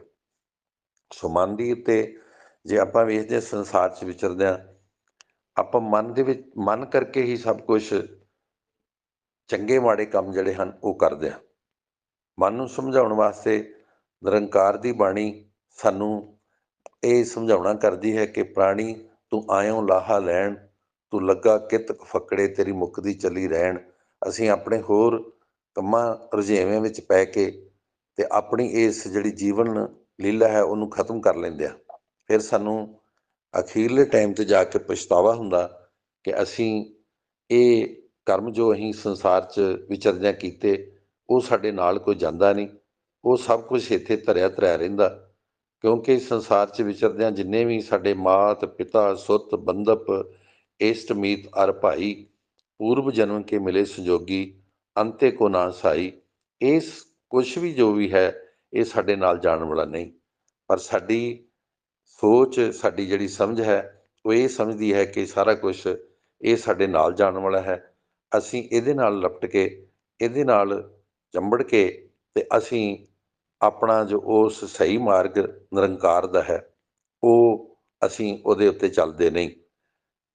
ਗੁਰਬਾਣੀ ਸਾਨੂੰ ਇਹ ਬੜਾ ਸਪਸ਼ਟ ਸੰਦੇਸ਼ ਦਿੰਦੀ ਹੈ ਕਿ ਅਸੀਂ ਇਸ ਸੰਸਾਰ ਦੇ ਵਿੱਚ ਵਿਚਰ ਕੇ ਵੀ ਉਸ ਪਰਮਾਤਮਾ ਨੂੰ ਪ੍ਰਾਪਤ ਕਰ ਸਕਦੇ ਹਾਂ, ਉਹਦੇ ਨਾਲ ਮਿਲ ਸਕਦੇ ਹਾਂ। ਵਿੱਚ ਦੁਨੀਆ ਸੇਵ ਕਮਾਈਏ ਤਾਂ ਦਰਗਾਹ ਬੈਸਣ ਪਾਈਏ। ਕਿਤੇ ਵੀ ਮਹਾਰਾਜ ਨਹੀਂ ਕਹਿੰਦੇ ਕਿ ਸਾਨੂੰ ਦੁਨੀਆ ਨੂੰ ਛੱਡ ਕੇ ਜੰਗਲਾਂ 'ਚ ਜਾ ਕੇ ਭਗਤੀ ਕਰਨੀ ਹੈ। ਮਹਾਰਾਜ ਤੇ ਬੜਾ ਸਪਸ਼ਟ ਫਰਮਾਨ ਕਰਦੇ ਹਨ ਕਿ ਦੁਨੀਆ ਵਿੱਚ ਰਹਿ ਕੇ ਹੀ ਸੇਵਾ ਕਮਾ ਕੇ ਹੀ ਉਸ ਦਰਗਾਹ ਵਿੱਚ ਬੈਸਣ ਲਈ ਥਾਂ ਬਣਾਈ ਜਾ ਸਕਦੀ ਹੈ। ਕਿਉਂਕਿ ਜਦੋਂ ਬਿਨ ਸੇਵਾ ਧਿਰਗ ਹੱਥ ਪੈਰ ਹੋਰ ਨਿਫਲ ਕਰਨੀ, ਇਸ ਸੰਸਾਰ ਦੇ ਵਿੱਚ ਜਿਹੜੇ ਸਾਨੂੰ ਰਿੰਤ ਵਿਚਰਦਿਆਂ ਇਹ ਹੱਥ ਪੈਰ ਸੇਵਾ ਕਰਨ ਵਾਸਤੇ ਦਿੱਤੇ ਹਨ। ਤੇ ਮਹਾਰਾਜ ਕਹਿੰਦੇ ਹਨ ਜਦੋਂ ਅਸੀਂ ਸੰਸਾਰ 'ਚ ਵਿਚਰ ਕੇ ਸੇਵਾ ਭਾਵਨਾ ਨਾਲ ਰਹਿੰਦੇ ਹਾਂ ਤੇ ਅਸੀਂ ਆਪਣੇ ਹੱਥ ਪੈਰ ਇਹ ਸਾਰਾ ਕੁਝ ਸਾਡਾ ਸਰੀਰ ਜਿਹੜਾ ਉਹ ਸਫਲ ਹੋ ਸਕਦਾ ਹੈ। ਪਰ ਅਸੀਂ ਸੰਸਾਰ 'ਚ ਵਿਚਰਦਿਆਂ ਅਸੀਂ ਇਹ ਵੇਖਦੇ ਹਾਂ ਕਿ ਸਾਨੂੰ ਨਿੱਜੀ ਸੁਆਉ ਜਿਹੜਾ ਹੈ, ਨਿੱਜੀ ਸਵਾਰਥ ਸਾਡਾ ਕਿੱਥੋਂ ਹੁੰਦਾ ਹੈ। ਅਸੀਂ ਉਹੀ ਕੰਮ ਕਰਦੇ ਹਾਂ, ਦੂਸਰਾ ਕੋਈ ਕਰਨ ਲਈ ਤਿਆਰ ਨਹੀਂ ਹੁੰਦੇ। ਸੰਸਾਰ ਦੇ ਵਿੱਚ ਵਿਚਰਦਿਆਂ ਛੋਟੇ ਛੋਟੇ ਕੰਮ ਆਪਾਂ ਜਾ ਰਹੇ ਹਾਂ, ਰਸਤੇ ਵਿੱਚ ਤੁਰੇ ਜਾਂਦਿਆਂ ਕੋਈ ਸਾਨੂੰ ਸੜਕ ਦੇ ਉੱਪਰ ਕੋਈ ਐਕਸੀਡੈਂਟ ਹੁੰਦਾ, ਜੇਕਰ ਅਸੀਂ ਅੱਖਾਂ ਮੀਟ ਕੇ ਲਾਗੋਂ ਦੀ ਲੰਘ ਜਾਂਦੇ ਹਾਂ ਕਿ ਕੋਈ ਗੱਲ ਨਹੀਂ, ਅਸੀਂ ਲਾਗੇ ਖਲੋਤੇ ਤੇ ਪਤਾ ਨਹੀਂ ਸਾਡੇ ਤੇ ਕੋਈ ਆਂਚ ਨਾ ਆ ਜਾਵੇ। ਪਰ ਉੱਥੇ ਸਾਡਾ ਜਿਹੜਾ ਦੂਸਰਾ ਮਨ, ਭਲੇ ਵਾਲਾ ਮਨ, ਉਹ ਇਹ ਕਹਿੰਦਾ ਕਿ ਸਾਨੂੰ 2 ਮਿੰਟ ਰੁਕ ਕੇ ਜੇ ਸਾਨੂੰ ਇਸ ਦੀ ਕੋਈ ਸੇਵਾ ਕਰਨ ਦੇ ਨਾਲ ਜਾਂ ਇਹਨੂੰ ਚੁੱਕ ਕੇ ਜਾਂ ਇਹਨੂੰ ਫੋਨ ਕਰਕੇ ਕਿਸੇ ਨੂੰ ਹਸਪਤਾਲ ਲਾਗੇ ਲਿਜਾ ਕੇ ਜੇਕਰ ਉਹ ਬਚ ਸਕਦਾ ਉਹਦੇ ਵਿੱਚ ਅਸੀਂ ਜੇ ਯੋਗਦਾਨ ਪਾਈਏ ਤੇ ਇਹ ਜਿਹੜਾ ਸਾਡੇ ਮਨ ਨੂੰ ਜੋ ਸਕੂਨ ਮਿਲੇਗਾ, ਜੋ ਸਾਡੇ ਮਨ ਨੂੰ ਸ਼ਾਂਤੀ ਮਿਲੇਗੀ, ਉਹ ਇੱਕ ਵਿਲੱਖਣ ਜਿਹੜੀ ਹੈ ਉਹ ਹੋਵੇਗੀ। ਕਿਉਂਕਿ ਸੇਵਾ ਕਰਨ ਦੇ ਇਹ ਵੀ ਤਰੀਕੇ ਹਨ ਕਿ ਸੰਸਾਰ 'ਚ ਵਿਚਰਦਿਆਂ ਕੋਈ ਆਪਾਂ ਦੁਖੀ ਦੇਖਦੇ ਹਾਂ, ਸੰਸਾਰ ਦੇ ਵਿੱਚ ਕੋਈ ਰਾਹਗੀਰ ਰਾਹ ਭੁੱਲਿਆ, ਛੋਟੀ ਛੋਟੀਆਂ ਗੱਲਾਂ ਵੀ ਜੇਕਰ ਅਸੀਂ ਉਹਨੂੰ ਸਹੀ ਰਸਤਾ ਦੱਸਦੇ ਹਾਂ, ਉਹਦਾ ਸਫ਼ਰ ਦਾ ਟਾਈਮ ਜਿਹੜਾ ਉਹ ਵੀ ਬਚੇਗਾ, ਉਹ ਵੀ ਤੁਹਾਨੂੰ ਜਿਹੜਾ ਹੈ ਸਹੀ ਰਸਤੇ 'ਤੇ ਜਾ ਕੇ ਤੁਹਾਨੂੰ ਵੀ ਅਸੀਸ ਦੇਵੇਗਾ। ਸੋ ਆਪਾਂ ਕਈ ਵਾਰੀ ਵੇਖਦੇ ਹਾਂ ਕਿ ਰਸਤੇ ਵਿੱਚ ਜਾਂਦਿਆਂ ਕਈ ਮਨਮਤੀ ਇਹੋ ਜਿਹੇ ਵੀ ਹੁੰਦੇ ਹਨ ਕਿ ਰਸਤਾ ਕਿਸੇ ਨੂੰ ਪੁੱਛੋ ਤੇ ਉਹ ਸਿੱਧੇ ਰਸਤੇ ਦੀ ਬਜਾਏ ਦੂਜੇ ਪਾਸੇ ਨੂੰ ਹੱਥ ਮਾਰ ਕੇ ਕਹਿ ਦਿੰਦੇ ਹਨ ਕਿ ਇਸ ਰਸਤੇ ਚਲੇ ਜਾਓ। ਜਦੋਂ ਆਪਾਂ ਉਸ ਰਸਤੇ 'ਤੇ ਜਾਂਦੇ ਹਾਂ ਤੇ ਫਿਰ ਦੇਖਦੇ ਹਾਂ ਕਿ ਆਪਾਂ ਗਲਤ ਰਸਤੇ ਸਾਨੂੰ ਪਾਇਆ ਗਿਆ ਤੇ ਫਿਰ ਸਾਡੇ ਮਨ 'ਚੋਂ ਉਹਦੇ ਪ੍ਰਤੀ ਜੋ ਸ਼ਰਧਾ ਨਹੀਂ, ਉਹਦੇ ਪ੍ਰਤੀ ਸਾਨੂੰ ਨਫ਼ਰਤ ਪੈਦਾ ਹੁੰਦੀ ਹੈ। ਸੋ ਇਹ ਸੰਸਾਰ 'ਚ ਵਿਚਰਦਿਆਂ ਹਰ ਵੇਲੇ ਜਿਹੜਾ ਹੈ ਉਹ ਭਲਾ ਜਿਹੜਾ ਉਹ ਕਮਾਉਣਾ ਹੈ। ਭਲਾ ਕਮਾਉਂਦਿਆਂ ਹੀ ਸਾਨੂੰ ਜਿਹੜਾ ਹੈ ਉਹ ਭਲੇ ਵਿੱਚ ਹੀ ਭਲਾ ਹੁੰਦਾ ਹੈ। ਸੰਸਾਰ 'ਚ ਭਾਵੇਂ ਘਰ ਹੋਵੇ, ਪਰਿਵਾਰ ਹੋਵੇ, ਸਮਾਜ ਹੋਵੇ, ਜਿਹੋ ਜਿਹਾ ਅਸੀਂ ਬੀਜਾਂਗੇ ਉਹੋ ਜਿਹਾ ਹੀ, ਕਿਉਂਕਿ ਇਹ ਕਰਮਾਂ ਸੰਦਲਾ ਖੇਤ ਆ। ਇਸ ਖੇਤ ਦੇ ਵਿੱਚ ਐਜੂ ਸੋ ਸੈਲ ਜੂ ਰੀਪ, ਜਿਹੋ ਜਿਹਾ ਅਸੀਂ ਬੀਜਾਂਗੇ ਉਹੋ ਜਿਹਾ ਹੀ ਸਾਨੂੰ ਵੱਢਣਾ ਪੈਣਾ ਹੈ। ਆਪਾਂ ਪਾਠ ਕਰਦੇ ਹਾਂ, ਸਿਮਰਨ ਕਰਦੇ ਹਾਂ, ਸਿਮਰਨ ਸੁਣਦੇ ਹਾਂ, ਕਿਉਂਕਿ ਇਹ ਸਾਡਾ ਸਰੀਰ ਇਹ ਬੀਜ ਜਿਹੜਾ ਅਸੀਂ ਬੀਜ ਰਹੇ ਹਾਂ, ਨਾਮ ਰੂਪੀ ਬੀਜ, ਕਿਉਂਕਿ ਇਹ ਨਾਮ ਨੇ, ਜਦੋਂ ਅਸੀਂ ਨਾਮ ਨੂੰ ਮਨ ਦੇ ਵਿੱਚ ਵਸਾਵਾਂਗੇ ਤੇ ਫਿਰ ਇਹੀ ਬੀਜ ਜਿਹੜਾ ਪ੍ਰਫੁੱਲਤ ਹੋ ਕੇ ਸਾਡੇ ਸਾਰੇ ਸਰੀਰ ਨੂੰ, ਸਾਡੇ ਅੰਦਰੋਂ ਕਾਮ, ਕ੍ਰੋਧ, ਲੋਭ, ਮੋਹ, ਹੰਕਾਰ, ਇਹ ਜਿਹੜੀ ਬਿਮਾਰੀਆਂ ਹਨ, ਇਹ ਜਿਹੜੀ ਇਸ ਖੇਤ ਨੂੰ ਖਾ ਰਹੇ ਹਨ, ਇਹਨਾਂ ਦਾ ਫਿਰ ਜਦੋਂ ਨਾਮ ਰੂਪੀ ਜਿਹੜਾ ਇੱਥੇ ਸੁਹਾਗਾ ਫੇਰਾਂਗੇ ਨਾ ਉੱਤੇ, ਨਾਮ ਰੂਪੀ ਦਵਾਈ ਜਿਹੜੀ ਉਹ ਛਿੜਕਾਂਗੇ, ਤੇ ਇਹ ਜਿਹੜੇ ਸਾਡੀਆਂ ਵਿਕਾਰ ਹਨ ਇਹਨਾਂ ਦਾ ਜਿਹੜਾ ਉਹ ਨਾਸ਼ ਹੋਵੇਗਾ। ਉਸ ਨਿਰੰਕਾਰ ਨਾਲ ਜੁੜਨ ਦਾ ਰਸਤਾ ਜਿਹੜਾ ਹੈ ਉਹ ਸਾਡਾ ਸਾਫ਼ ਹੋਵੇਗਾ। ਸੋ ਅੱਜ ਆਪਾਂ ਵੇਖਦੇ ਹਾਂ ਸੰਸਾਰ 'ਚ ਵਿਚਰਦਿਆਂ ਜੋ ਵੀ ਸੰਸਾਰ ਦੇ ਵਿੱਚ ਜਿੰਨੇ ਵੀ ਭਲੇ ਪੁਰਸ਼ ਹਨ, ਜਿੰਨੇ ਵੀ ਸੰਸਾਰ ਵਿੱਚ ਨਾਮਲੇਵਾ ਲੋਕ ਹਨ, ਨਾਮਲੇਵਾ ਜੋ ਉਸ ਪ੍ਰਭੂ ਪਰਮਾਤਮਾ ਦਾ ਸਿਮਰਨ ਕਰਨ ਵਾਲੀਆਂ ਰੂਹਾਂ ਹਨ, ਉਹਨਾਂ ਨੂੰ ਜਦੋਂ ਆਪਾਂ ਵੇਖਦੇ ਹਾਂ ਤੇ ਉਹ ਭਲੇ ਦੀ ਗੱਲ ਕਰਨਗੇ, ਕਿਉਂਕਿ ਉਹਨਾਂ ਦੇ ਮਨ ਦੇ ਵਿੱਚ ਉਸ ਪਰਮਾਤਮਾ ਨੇ ਭਲਾ ਕਰਨਾ, ਭਲਾ ਸੁਣਨਾ, ਭਲਾ ਵੇਖਣਾ, ਉਹਨਾਂ ਦੇ ਮਨ ਨੂੰ ਇਸ ਨਾਮ ਦੇ ਨਾਲ ਹੀ ਜਿਹੜੀ ਹੈ ਉਹ ਪ੍ਰਾਪਤੀ ਹੋਈ ਹੈ। ਸੋ ਨਾਮ ਸਿਮਰਨ, ਨਾਮ ਦੇ ਰਸਤੇ ਨੂੰ ਆਪਣੇ ਮਨ 'ਚ ਵਸਾਉਣ ਨਾਲ ਹੀ ਇਹ ਸੰਸਾਰ ਦੇ ਵਿੱਚ ਜਿਹੜੀ ਹੈ ਉਹ ਸਹੀ ਰਸਤੇ 'ਤੇ ਚੱਲ ਕੇ ਉਸ ਪ੍ਰਭੂ ਪਰਮਾਤਮਾ ਤੱਕ ਪਹੁੰਚ ਸਕਦੇ ਹਾਂ। ਸੰਸਾਰ 'ਚ ਵਿਚਰਦੇ ਹਾਂ ਆਪਾਂ ਵੇਖਦੇ ਹਾਂ ਕਿ ਅੱਜ ਹੁਣ ਅੱਗੇ ਅਗਲਾ ਜੋ ਇਹੀ ਮਹੀਨੇ ਦੇ ਵਿੱਚ ਸਾਹਿਬ ਸ਼੍ਰੀ ਗੁਰੂ ਗੋਬਿੰਦ ਸਿੰਘ ਜੀ ਮਹਾਰਾਜ ਉਹ ਫੁਲਵਾੜੀ ਜਿਹੜੀ ਗੁਰੂ ਨਾਨਕ ਦੇਵ ਜੀ ਮਹਾਰਾਜ ਨੇ ਜਿਸ ਦਾ ਬੂਟਾ ਲਾਇਆ, ਕਿਵੇਂ ਕਠਿਨਾਈਆਂ ਜਿਹੜੀਆਂ ਉਹ ਆਈਆਂ ਆਪਾਂ ਵੇਖਦੇ ਹਾਂ।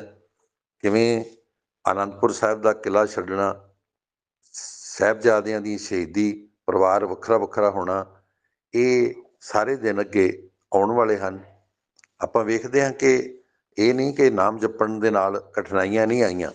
ਸਾਹਿਬ ਸ਼੍ਰੀ ਗੁਰੂ ਨਾਨਕ ਦੇਵ ਜੀ ਮਹਾਰਾਜ ਤੋਂ ਲੈ ਕੇ 10ਵੇਂ ਗੁਰੂ ਸਾਹਿਬਾਨ ਤੱਕ ਦਾ ਜੇ ਆਪਾਂ ਜੀਵਨ ਪੜ੍ਹਦੇ ਹਾਂ, ਵੇਖਦੇ ਹਾਂ, ਉਸ ਤੋਂ ਬਾਅਦ ਦਾ ਵੀ ਜੇ ਵੇਖੀਏ, ਸੰਸਾਰ ਦੇ ਵਿੱਚ ਵਿਚਰਦਿਆਂ ਬਹੁਤ ਕਠਿਨਾਈਆਂ, ਜਦੋਂ ਆਪਾਂ ਇਸ ਮਾਰਗ 'ਤੇ ਚੱਲਦੇ ਹਾਂ, ਸੱਚੇ ਮਾਰਗ 'ਤੇ ਚੱਲਦਿਆਂ ਉਸਤਤ ਕਰੇ ਜਹਾਨ, ਜਹਾਨ ਉਸਤਤ ਕਰਦਾ, ਸੱਚ ਦਾ ਨਿਬੇੜਾ ਜਿਹੜਾ ਹੈ ਤਾਂ ਆਪਾਂ ਵੇਖਦੇ ਹਾਂ ਕਿ ਭਾਵੇਂ ਇਹਨੂੰ ਦੇਰ ਲੱਗਦੀ ਪਰ ਕੂੜਨ ਖੁੱਟੇ ਨਾਨਕਾ, ਕੁੜਕ ਸੱਚ ਰਹੀ।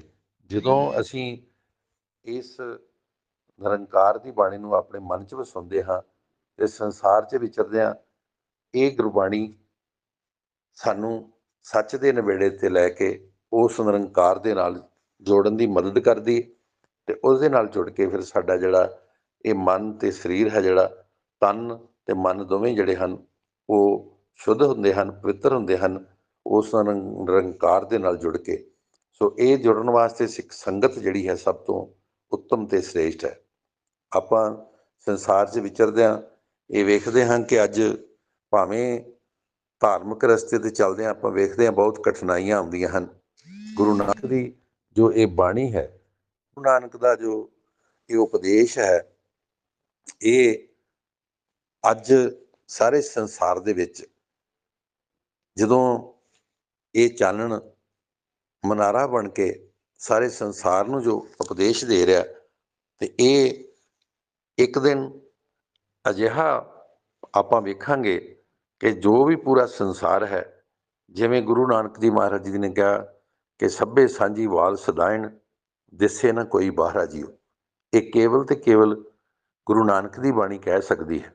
ਜੇ ਇਸ ਨਿਰੰਕਾਰ ਦੀ ਬਾਣੀ ਨੂੰ ਜੇ ਸਾਰਾ ਸੰਸਾਰ ਆਪਣਾ ਇਹਨੂੰ ਮੰਨ ਕੇ ਸਮਝ ਕੇ, ਮੈਂ ਬਹੁਤ ਵਾਰੀ ਵੇਖਣ ਦਾ ਮੌਕਾ ਮਿਲਦਾ ਕਿ ਬਹੁਤ ਸਾਰੇ ਵਿਦੇਸ਼ਾਂ ਵਿੱਚ ਜਿਹੜੇ ਗੋਰੇ ਜਾਂ ਦੂਸਰੀਆਂ ਜਿਹੜੇ ਸੰਸਾਰ ਵਿੱਚ ਵਿਚਰਨ ਵਾਲੀਆਂ ਜਿਹੜੀਆਂ ਕੌਮਾਂ, ਜਿਨ੍ਹਾਂ ਨੇ ਵੀ ਗੁਰੂ ਗ੍ਰੰਥ ਸਾਹਿਬ ਦੀ ਬਾਣੀ ਨੂੰ, ਸ਼ਬਦ ਨੂੰ ਸਮਝਿਆ, ਉਹਨਾਂ ਨੇ ਗੁਰੂ ਨਾਨਕ ਦੀ ਬਾਣੀ ਨੂੰ ਜਿਹੜਾ ਹੈ ਉਹ ਮੰਨਣਾ ਤੇ ਅਡਾਪਟ ਕਰਨਾ ਸ਼ੁਰੂ ਕੀਤਾ।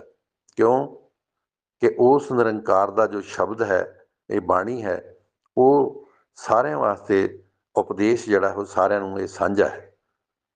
ਸਾਰੇ ਹੀ ਇਸ ਸ਼ਬਦ ਨਾਲ ਜਦੋਂ ਇਹ ਵੇਖਦੇ ਹਨ ਕਿ ਵਾਹੋ ਵਾਹੋ ਬਾਣੀ ਨਿਰੰਕਾਰ ਹੈ, ਜਦੋਂ ਇਹ ਬਾਣੀ ਨੂੰ ਉਸ ਨਿਰੰਕਾਰ ਰੂਪ 'ਚ ਵੇਖਦੇ ਹਨ, ਉਹਨਾਂ ਨੂੰ ਸਾਰਿਆਂ ਨੂੰ ਅੱਲਾ, ਰਾਮ, ਵਾਹਿਗੁਰੂ ਸਾਰੇ ਜਦੋਂ ਵੇਖਦੇ ਆ ਕਿ ਜਦੋਂ ਗੋਡ ਇਜ਼ ਵਨ, ਜਦੋਂ ਇੱਕ ਸ਼ਬਦ ਵੇਖਦੇ ਆ ਕਿ ਉਹ ਪਰਮਾਤਮਾ ਇੱਕ ਹੈ, ਤੇ ਇੱਕ ਦੀ ਬਾਣੀ ਵਾਸਤੇ ਸਾਰਾ ਉਪਦੇਸ਼ ਉਹ ਇੱਕ ਓਅੰਕਾਰ, ਉਸ ਇੱਕ ਓਅੰਕਾਰ ਦੀ ਬਾਣੀ, ਸਾਰਾ ਹੀ ਇਹਦਾ ਪਸਾਰ, ਸਾਰਾ ਹੀ ਵਿਸਥਾਰ ਧੰਨ ਧੰਨ ਸ਼੍ਰੀ ਗੁਰੂ ਗ੍ਰੰਥ ਸਾਹਿਬ ਵਿੱਚ ਮਿਲਦਾ ਹੈ।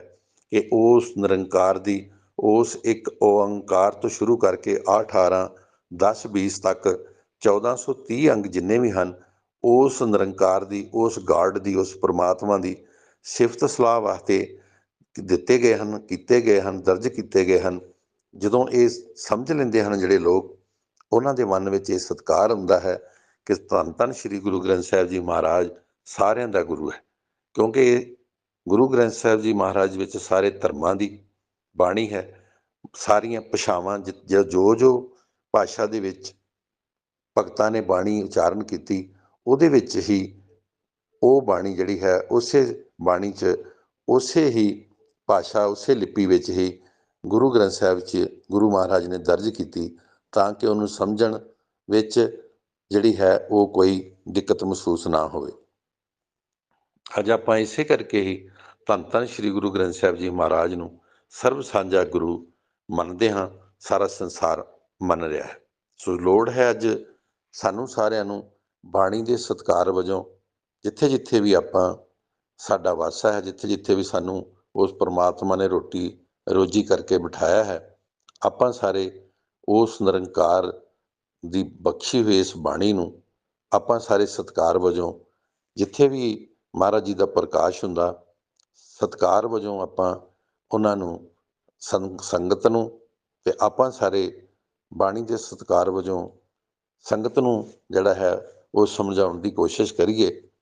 ਜਿੰਨਾ ਵੀ ਆਪਾਂ ਸਤਿਕਾਰ ਕਰਾਂਗੇ, ਆਪਾਂ ਕਿਸੇ ਇਨਸਾਨ ਦਾ, ਕਿਸੇ ਪਰਿਵਾਰ ਦੇ ਵਿੱਚ ਜਾਂ ਸਮਾਜ ਵਿੱਚ ਰਹਿੰਦਿਆਂ ਸਤਿਕਾਰ ਕਰੀਏ, ਅਸੀਂ ਉਹਦੇ ਕੋਲੋਂ ਬਹੁਤ ਕੁਝ ਪ੍ਰਾਪਤ ਕਰਦੇ ਹਾਂ। ਤੇ ਜੇ ਅਸੀਂ ਧੰਨ ਧੰਨ ਸ਼੍ਰੀ ਗੁਰੂ ਗ੍ਰੰਥ ਸਾਹਿਬ ਜੀ ਮਹਾਰਾਜ ਦਾ ਸਤਿਕਾਰ ਕਰਾਂਗੇ, ਉਹਨੂੰ ਮਨ ਦੇ ਵਿੱਚ ਉਹਨਾਂ ਦਾ ਭਾਉ ਤੇ ਭੈ ਭਾਵਨੀ ਬਣਾ ਕੇ ਉਹਦਾ ਸਿਮਰਨ ਕਰੀਏ, ਉਹਦੇ ਨਾਲ ਇਕਾਗਰ ਚਿੱਤ ਹੋ ਕੇ ਕਿ ਜੋ ਗੁਰੂ ਸਾਨੂੰ ਸਮਝਾ ਰਿਹਾ ਉਹਨੂੰ ਅਸੀਂ ਭਲਾ ਕਰਕੇ ਮੰਨੀਏ, ਤੇ ਸਾਡਾ ਜ਼ਰੂਰ ਜਿਹੜਾ ਹੈ ਉਹ ਭਲਾ ਹੋਵੇਗਾ। ਕੋਈ ਇਹੋ ਜਿਹੀ ਦੂਜੀ ਰਾਏ ਨਹੀਂ ਕਿ ਅਸੀਂ ਇਸ ਮਾਰਗ 'ਤੇ ਚੱਲਦਿਆਂ ਸਾਡੀ ਉਸਤਤ ਨਾ ਹੋਵੇ। ਸੱਚੇ ਮਾਰਗ ਚੱਲਦਿਆਂ ਉਸਤਤ ਕਰੇ ਜਹਾਨ। ਜਦੋਂ ਅਸੀਂ ਸੱਚੇ ਮਾਰਗ 'ਤੇ ਚੱਲਾਂਗੇ, ਤੇ ਸੱਚ ਦੇ ਮਾਰਗ 'ਤੇ ਚੱਲਣ ਵਾਸਤੇ ਕੇਵਲ ਤੇ ਕੇਵਲ ਜਿੰਨਾ ਚਿਰ ਤੱਕ ਬਾਣੀ ਨੂੰ ਅਸੀਂ ਆਪਣਾ ਆਧਾਰ ਨਹੀਂ ਬਣਾਉਂਦੇ, ਸ਼ਬਦ ਨੂੰ ਅਸੀਂ ਆਪਣੇ ਮਨ 'ਚ ਨਹੀਂ ਵਸਾਉਂਦੇ, ਉਹਨਾਂ ਚਿਰ ਤੱਕ ਅਸੀਂ ਸੱਚ ਦੇ ਮਾਰਗ 'ਤੇ ਚੱਲ ਨਹੀਂ ਸਕਦੇ। ਸੱਚ ਦੇ ਮਾਰਗ 'ਤੇ ਚੱਲਣ ਵਾਸਤੇ ਭਾਵੇਂ ਇਹ ਔਖਾ ਤੇ ਕਠਿਨ ਮਾਰਗ ਹੈ। ਆਪਾਂ ਵੇਖਦੇ ਹਾਂ ਸੱਚਾਈ ਇਸ ਸੰਸਾਰ ਦੇ ਵਿੱਚ, ਸੱਚ ਬੋਲਣ ਵਾਲਿਆਂ ਨੂੰ ਕਈ ਵਾਰੀ ਫਾਂਸੀ ਤੇ ਵੀ ਜਾਣਾ ਪੈਂਦਾ, ਪਰ ਜਦੋਂ ਸੱਚਾਈ ਹੈ ਉਹ ਅਖੀਰ ਜਿਹੜੀ ਹੈ ਅੰਤ ਵਿੱਚ ਫਾਂਸੀ ਲੱਗਣ ਤੋਂ ਬਾਅਦ ਵੀ ਅੱਜ ਸੱਚ ਕਰਕੇ ਭਾਵੇਂ ਆਪਾਂ ਵੇਖਦੇ ਹਾਂ ਜਿੰਨੇ ਸ਼ਹੀਦ ਹੋਏ ਆ, ਜਿਨ੍ਹਾਂ ਨੇ ਕਸ਼ਟ ਝੱਲੇ, ਭਾਵੇਂ ਉਹਨਾਂ ਨੂੰ ਸ਼ਹੀਦੀਆਂ ਪ੍ਰਾਪਤ ਕੀਤੀਆਂ, ਆਪਾਂ ਵੇਖਦੇ ਹਾਂ ਗੁਰੂ ਤੇਗ ਬਹਾਦਰ ਜੀ ਮਹਾਰਾਜ, ਗੁਰੂ ਅਰਜਨ ਦੇਵ ਜੀ ਮਹਾਰਾਜ, ਉਸ ਤੋਂ ਬਾਅਦ ਜਿੰਨੇ ਵੀ ਸ਼ਹੀਦ ਹੋਏ ਹਨ, ਅੱਜ ਉਹਨਾਂ ਨੇ ਸੱਚ ਦੀ ਖਾਤਰ ਸ਼ਹਾਦਤਾਂ ਪ੍ਰਾਪਤ ਕੀਤੀਆਂ ਹਨ। ਇਹ ਮਹੀਨੇ 'ਚ ਇਹ ਸਾਰਾ ਸ਼ਹਾਦਤਾਂ ਦਾ ਹੀ ਮਹੀਨੇ ਦੇ ਵਿੱਚ ਲੱਖਾਂ ਦੇ ਹਿਸਾਬ ਨਾਲ ਸ਼ਹਾਦਤਾਂ ਹੋਈਆਂ, ਪਰ ਅੱਜ ਜੋ ਉਹ ਬੂਟਾ ਇਸ ਸ਼ਹੀਦੀ ਤੋਂ, ਉਹ ਸ਼ਹੀਦਾਂ ਦੇ ਲਹੂ ਦੇ ਨਾਲ ਇਹ ਜੋ ਇਤਿਹਾਸ ਲਿਖਿਆ ਗਿਆ, ਉਹ ਰਹਿੰਦੀ ਦੁਨੀਆ ਤੱਕ ਜਿਹੜਾ ਹੈ ਇਹ ਸੱਚਾਈ ਜਿਹੜੀ ਹੈ ਉਹ ਕਾਇਮ ਰਹੇਗੀ।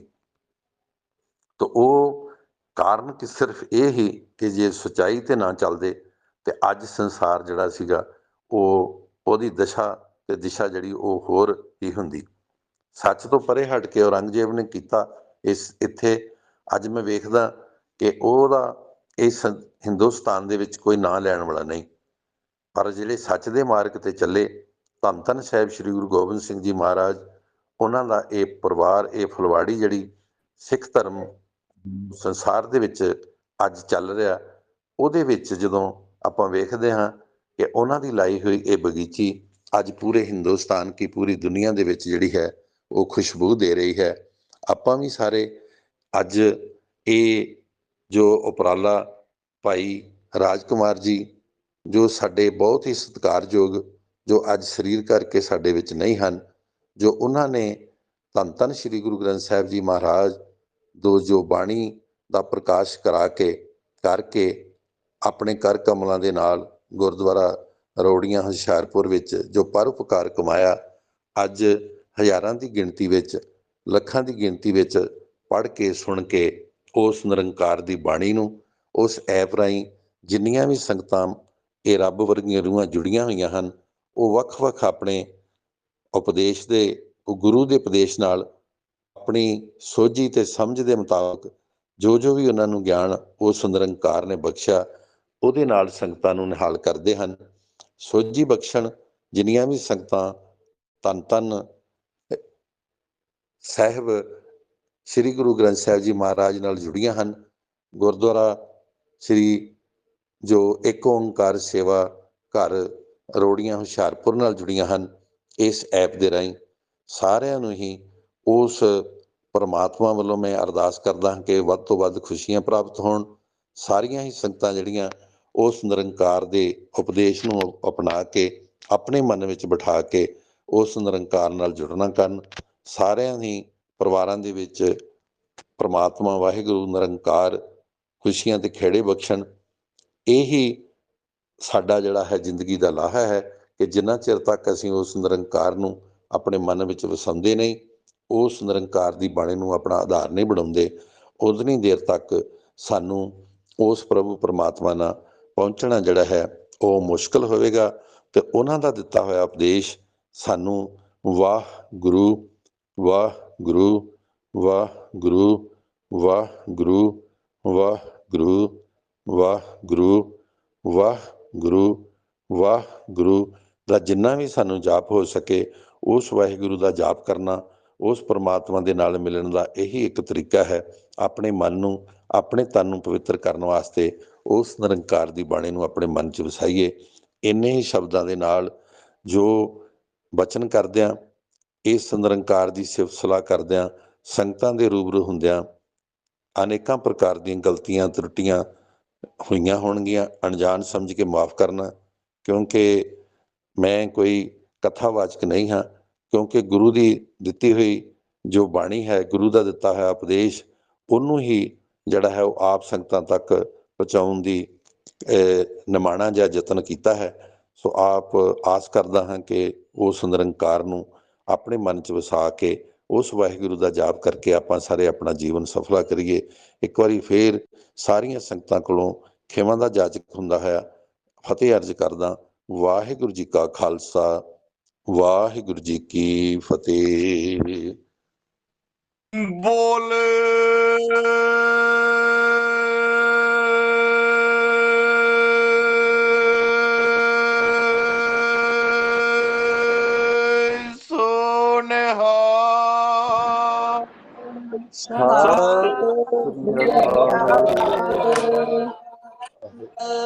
ਵਾਹਿਗੁਰੂ ਜੀ ਕਾ ਖਾਲਸਾ, ਵਾਹਿਗੁਰੂ ਜੀ ਕੀ ਫਤਿਹ। ਮੇਰੇ ਸਤਿਗੁਰ ਦੇ ਪਿਆਰਿਓ, ਵਾਹਿਗੁਰੂ ਜੀ ਕੀ ਫਤਿਹ। ਵਾਹਿਗੁਰੂ ਜੀ ਕਾ ਖਾਲਸਾ, ਵਾਹਿਗੁਰੂ ਜੀ ਕੀ ਫਤਿਹ। ਵਾਹਿਗੁਰੂ ਜੀ ਕਾ ਖਾਲਸਾ, ਵਾਹਿਗੁਰੂ ਜੀ ਕੀ ਫਤਿਹ ਜੀ। ਜੀ ਕਾ ਖਾਲਸਾ, ਵਾਹਿਗੁਰੂ ਜੀ ਕੀ ਫਤਿਹ। ਵਾਹਿਗੁਰੂ ਜੀ, ਵਾਹਿਗੁਰੂ ਜੀ ਕਾ ਖਾਲਸਾ, ਵਾਹਿਗੁਰੂ ਜੀ ਕੀ ਫਤਿਹ ਜੀ। ਵਾਹਿਗੁਰੂ ਜੀ ਕਾ ਖਾਲਸਾ, ਵਾਹਿਗੁਰੂ ਜੀ ਕੀ ਫਤਿਹ। ਵਾਹਿਗੁਰੂ ਜੀ, ਵਾਹਿਗੁਰੂ ਜੀ ਕਾ ਖਾਲਸਾ, ਵਾਹਿਗੁਰੂ ਜੀ ਕੀ ਫਤਿਹ ਜੀ। ਖਾਲਸਾ ਵਾਹਿਗੁਰੂ ਜੀ ਕੀ ਫਤਿਹ। ਵਾਹਿਗੁਰੂ ਜੀ ਕਾ ਖਾਲਸਾ, ਵਾਹਿਗੁਰੂ ਜੀ ਕੀ ਫਤਿਹ। ਵਾਹਿਗੁਰੂ ਜੀ,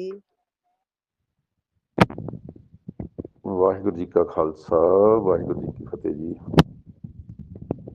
ਵਾਹਿਗੁਰੂ ਜੀ ਕਾ ਖਾਲਸਾ, ਵਾਹਿਗੁਰੂ ਜੀ ਕਾ ਖਾਲਸਾ, ਵਾਹਿਗੁਰੂ ਜੀ ਕੀ ਫਤਿਹ। ਵਾਹਿਗੁਰੂ ਜੀ, ਵਾਹਿਗੁਰੂ ਜੀ, ਵਾਹਿਗੁਰੂ ਜੀ ਕਾ ਖਾਲਸਾ, ਵਾਹਿਗੁਰੂ ਜੀ ਕੀ ਫਤਿਹ ਜੀ।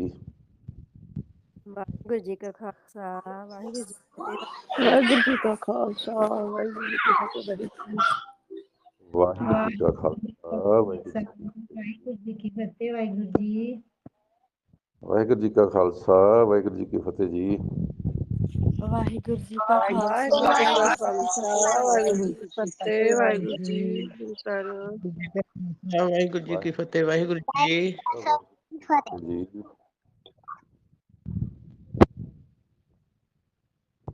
ਵਾਹਿਗੁਰੂ ਜੀ ਕਾ ਖਾਲਸਾ, ਵਾਹਿਗੁਰੂ ਜੀ ਕੀ ਫਤਿਹ ਜੀ। ਵਾਹਿਗੁਰੂ ਜੀ, ਵਾਹਿਗੁਰੂ ਕਾ ਖਾਲਸਾ ਵਾਹਿਗੁਰੂ ਜੀ ਵਾਹਿਗੁਰੂ ਜੀ ਕੀ ਫਤਿਹ। ਤੋ ਬਹੁਤ ਵਾਹਿਗੁਰੂ ਜੀ ਧੰਨਵਾਦ। ਕਾ ਖਾਲਸਾ ਵਾਹਿਗੁਰੂ ਜੀ ਕੀ ਫਤਿਹ। ਵਾਹਿਗੁਰੂ ਜੀ ਵਾਹਿਗੁਰੂ ਜੀ ਕਾ ਖਾਲਸਾ ਵਾਹਿਗੁਰੂ ਜੀ ਕੀ ਫਤਿਹ ਜੀ।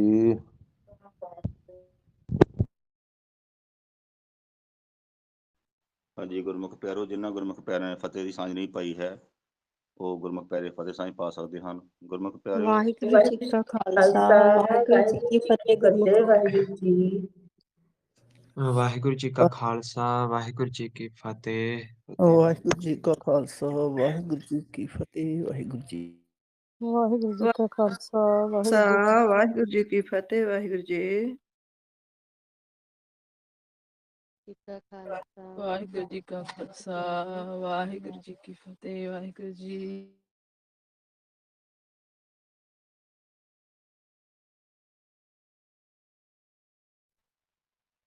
ਵਾਹਿਗੁਰੂ ਵਾਹਿਗੁਰੂ ਵਾਹਿਗੁਰੂ ਵਾਹਿਗੁਰੂ ਵਾਹਿਗੁਰੂ ਵਾਹਿਗੁਰੂ ਵਾਹਿਗੁਰੂ ਵਾਹਿਗੁਰੂ ਜੀ ਕਾ ਖਾਲਸਾ ਵਾਹਿਗੁਰੂ ਜੀ ਕੀ ਫਤਿਹ। ਪਠਾਨਕੋਟ ਧੰਨਵਾਦ ਸਾਹਿਬ ਸ੍ਰੀ ਗੁਰੂ ਗ੍ਰੰਥ ਸਾਹਿਬ ਸੱਚੇ ਪਿਤਾ ਵਾਹਿਗੁਰੂ ਜੀ ਅਕਾਲ ਪੁਰਖ ਵਾਹਿਗੁਰੂ ਜੀ ਦਾ, ਜਿਨ੍ਹਾਂ ਦੀ ਮਿਹਰ ਸਦਕਾ ਅੱਜ ਸੰਗਤਾਂ ਰਲ ਮਿਲ ਬੈਠੀਆਂ ਉਸ ਅਕਾਲ ਪੁਰਖ ਵਾਹਿਗੁਰੂ ਜੀ ਦੀਆਂ ਵਡਿਆਈਆਂ ਕਰ ਰਹੀਆਂ ਹਨ, ਸੁਣ ਰਹੀਆਂ ਹਨ। ਗੁਰਮੁਖ ਪਿਆਰੇ ਕਥਾ ਰਾਹੀਂ ਸਮਝਾਉਣ ਕਰ ਰਹੇ ਹਨ। ਸੋ ਗੁਰੂ ਪਿਆਰੀ ਸਾਧ ਸੰਗਤ ਜੀ ਦਾ ਬਹੁਤ ਬਹੁਤ ਧੰਨਵਾਦ ਹੈ, ਜਿਨ੍ਹਾਂ ਨੇ ਬਹੁਤ ਹੀ ਪਿਆਰ ਨਾਲ ਸਹਿਜ ਨਾਲ ਕਥਾ ਸਰਵਣ ਕੀਤੀ ਹੈ। ਸੋ ਸਾਡੇ ਬਹੁਤ ਸਤਿਕਾਰਯੋਗ ਭਾਈ ਸਾਹਿਬ ਭਾਈ ਕਸ਼ਮੀਰ ਸਿੰਘ ਜੀ ਵਾਲਾ, ਜਿਨ੍ਹਾਂ ਨੇ ਗੁਰਮੁਖ ਪਿਆਰਿਆਂ ਨੇ ਉਸ ਅਕਾਲ ਪੁਰਖ ਜੀ ਕਥਾ ਅਕਾਲ ਪੁਰਖ ਜੀ ਦੀਆਂ ਵਡਿਆਈਆਂ, ਮਿਲਾਪ ਦਾ ਰਸਤਾ, ਜਿਨ੍ਹਾਂ ਗੁਰੂ ਪਿਆਰਿਆਂ ਸੇਮ ਸਮੇਂ ਵਿੱਚ ਬਹੁਤ ਹੀ ਜ਼ਿਆਦਾ ਜਿਨ੍ਹਾਂ ਨੇ ਡੂੰਘੇ ਵਿਚਾਰ ਸਾਂਝੇ ਕੀਤੇ ਹਨ। ਸੋ ਗੁਰੂ ਪਿਆਰਿਓ, ਭਾਈ ਸਾਹਿਬ ਨੇ ਜੋ ਬਚਨ ਸਾਨੂੰ ਉਸ ਅਕਾਲ ਪੁਰਖ ਦੀ ਵਾਹਿਗੁਰੂ ਦੀ ਰਜ਼ਾ ਦੇ ਅਨੁਸਾਰ ਸਮਝਾਉਣਾ ਕੀਤੇ ਹਨ,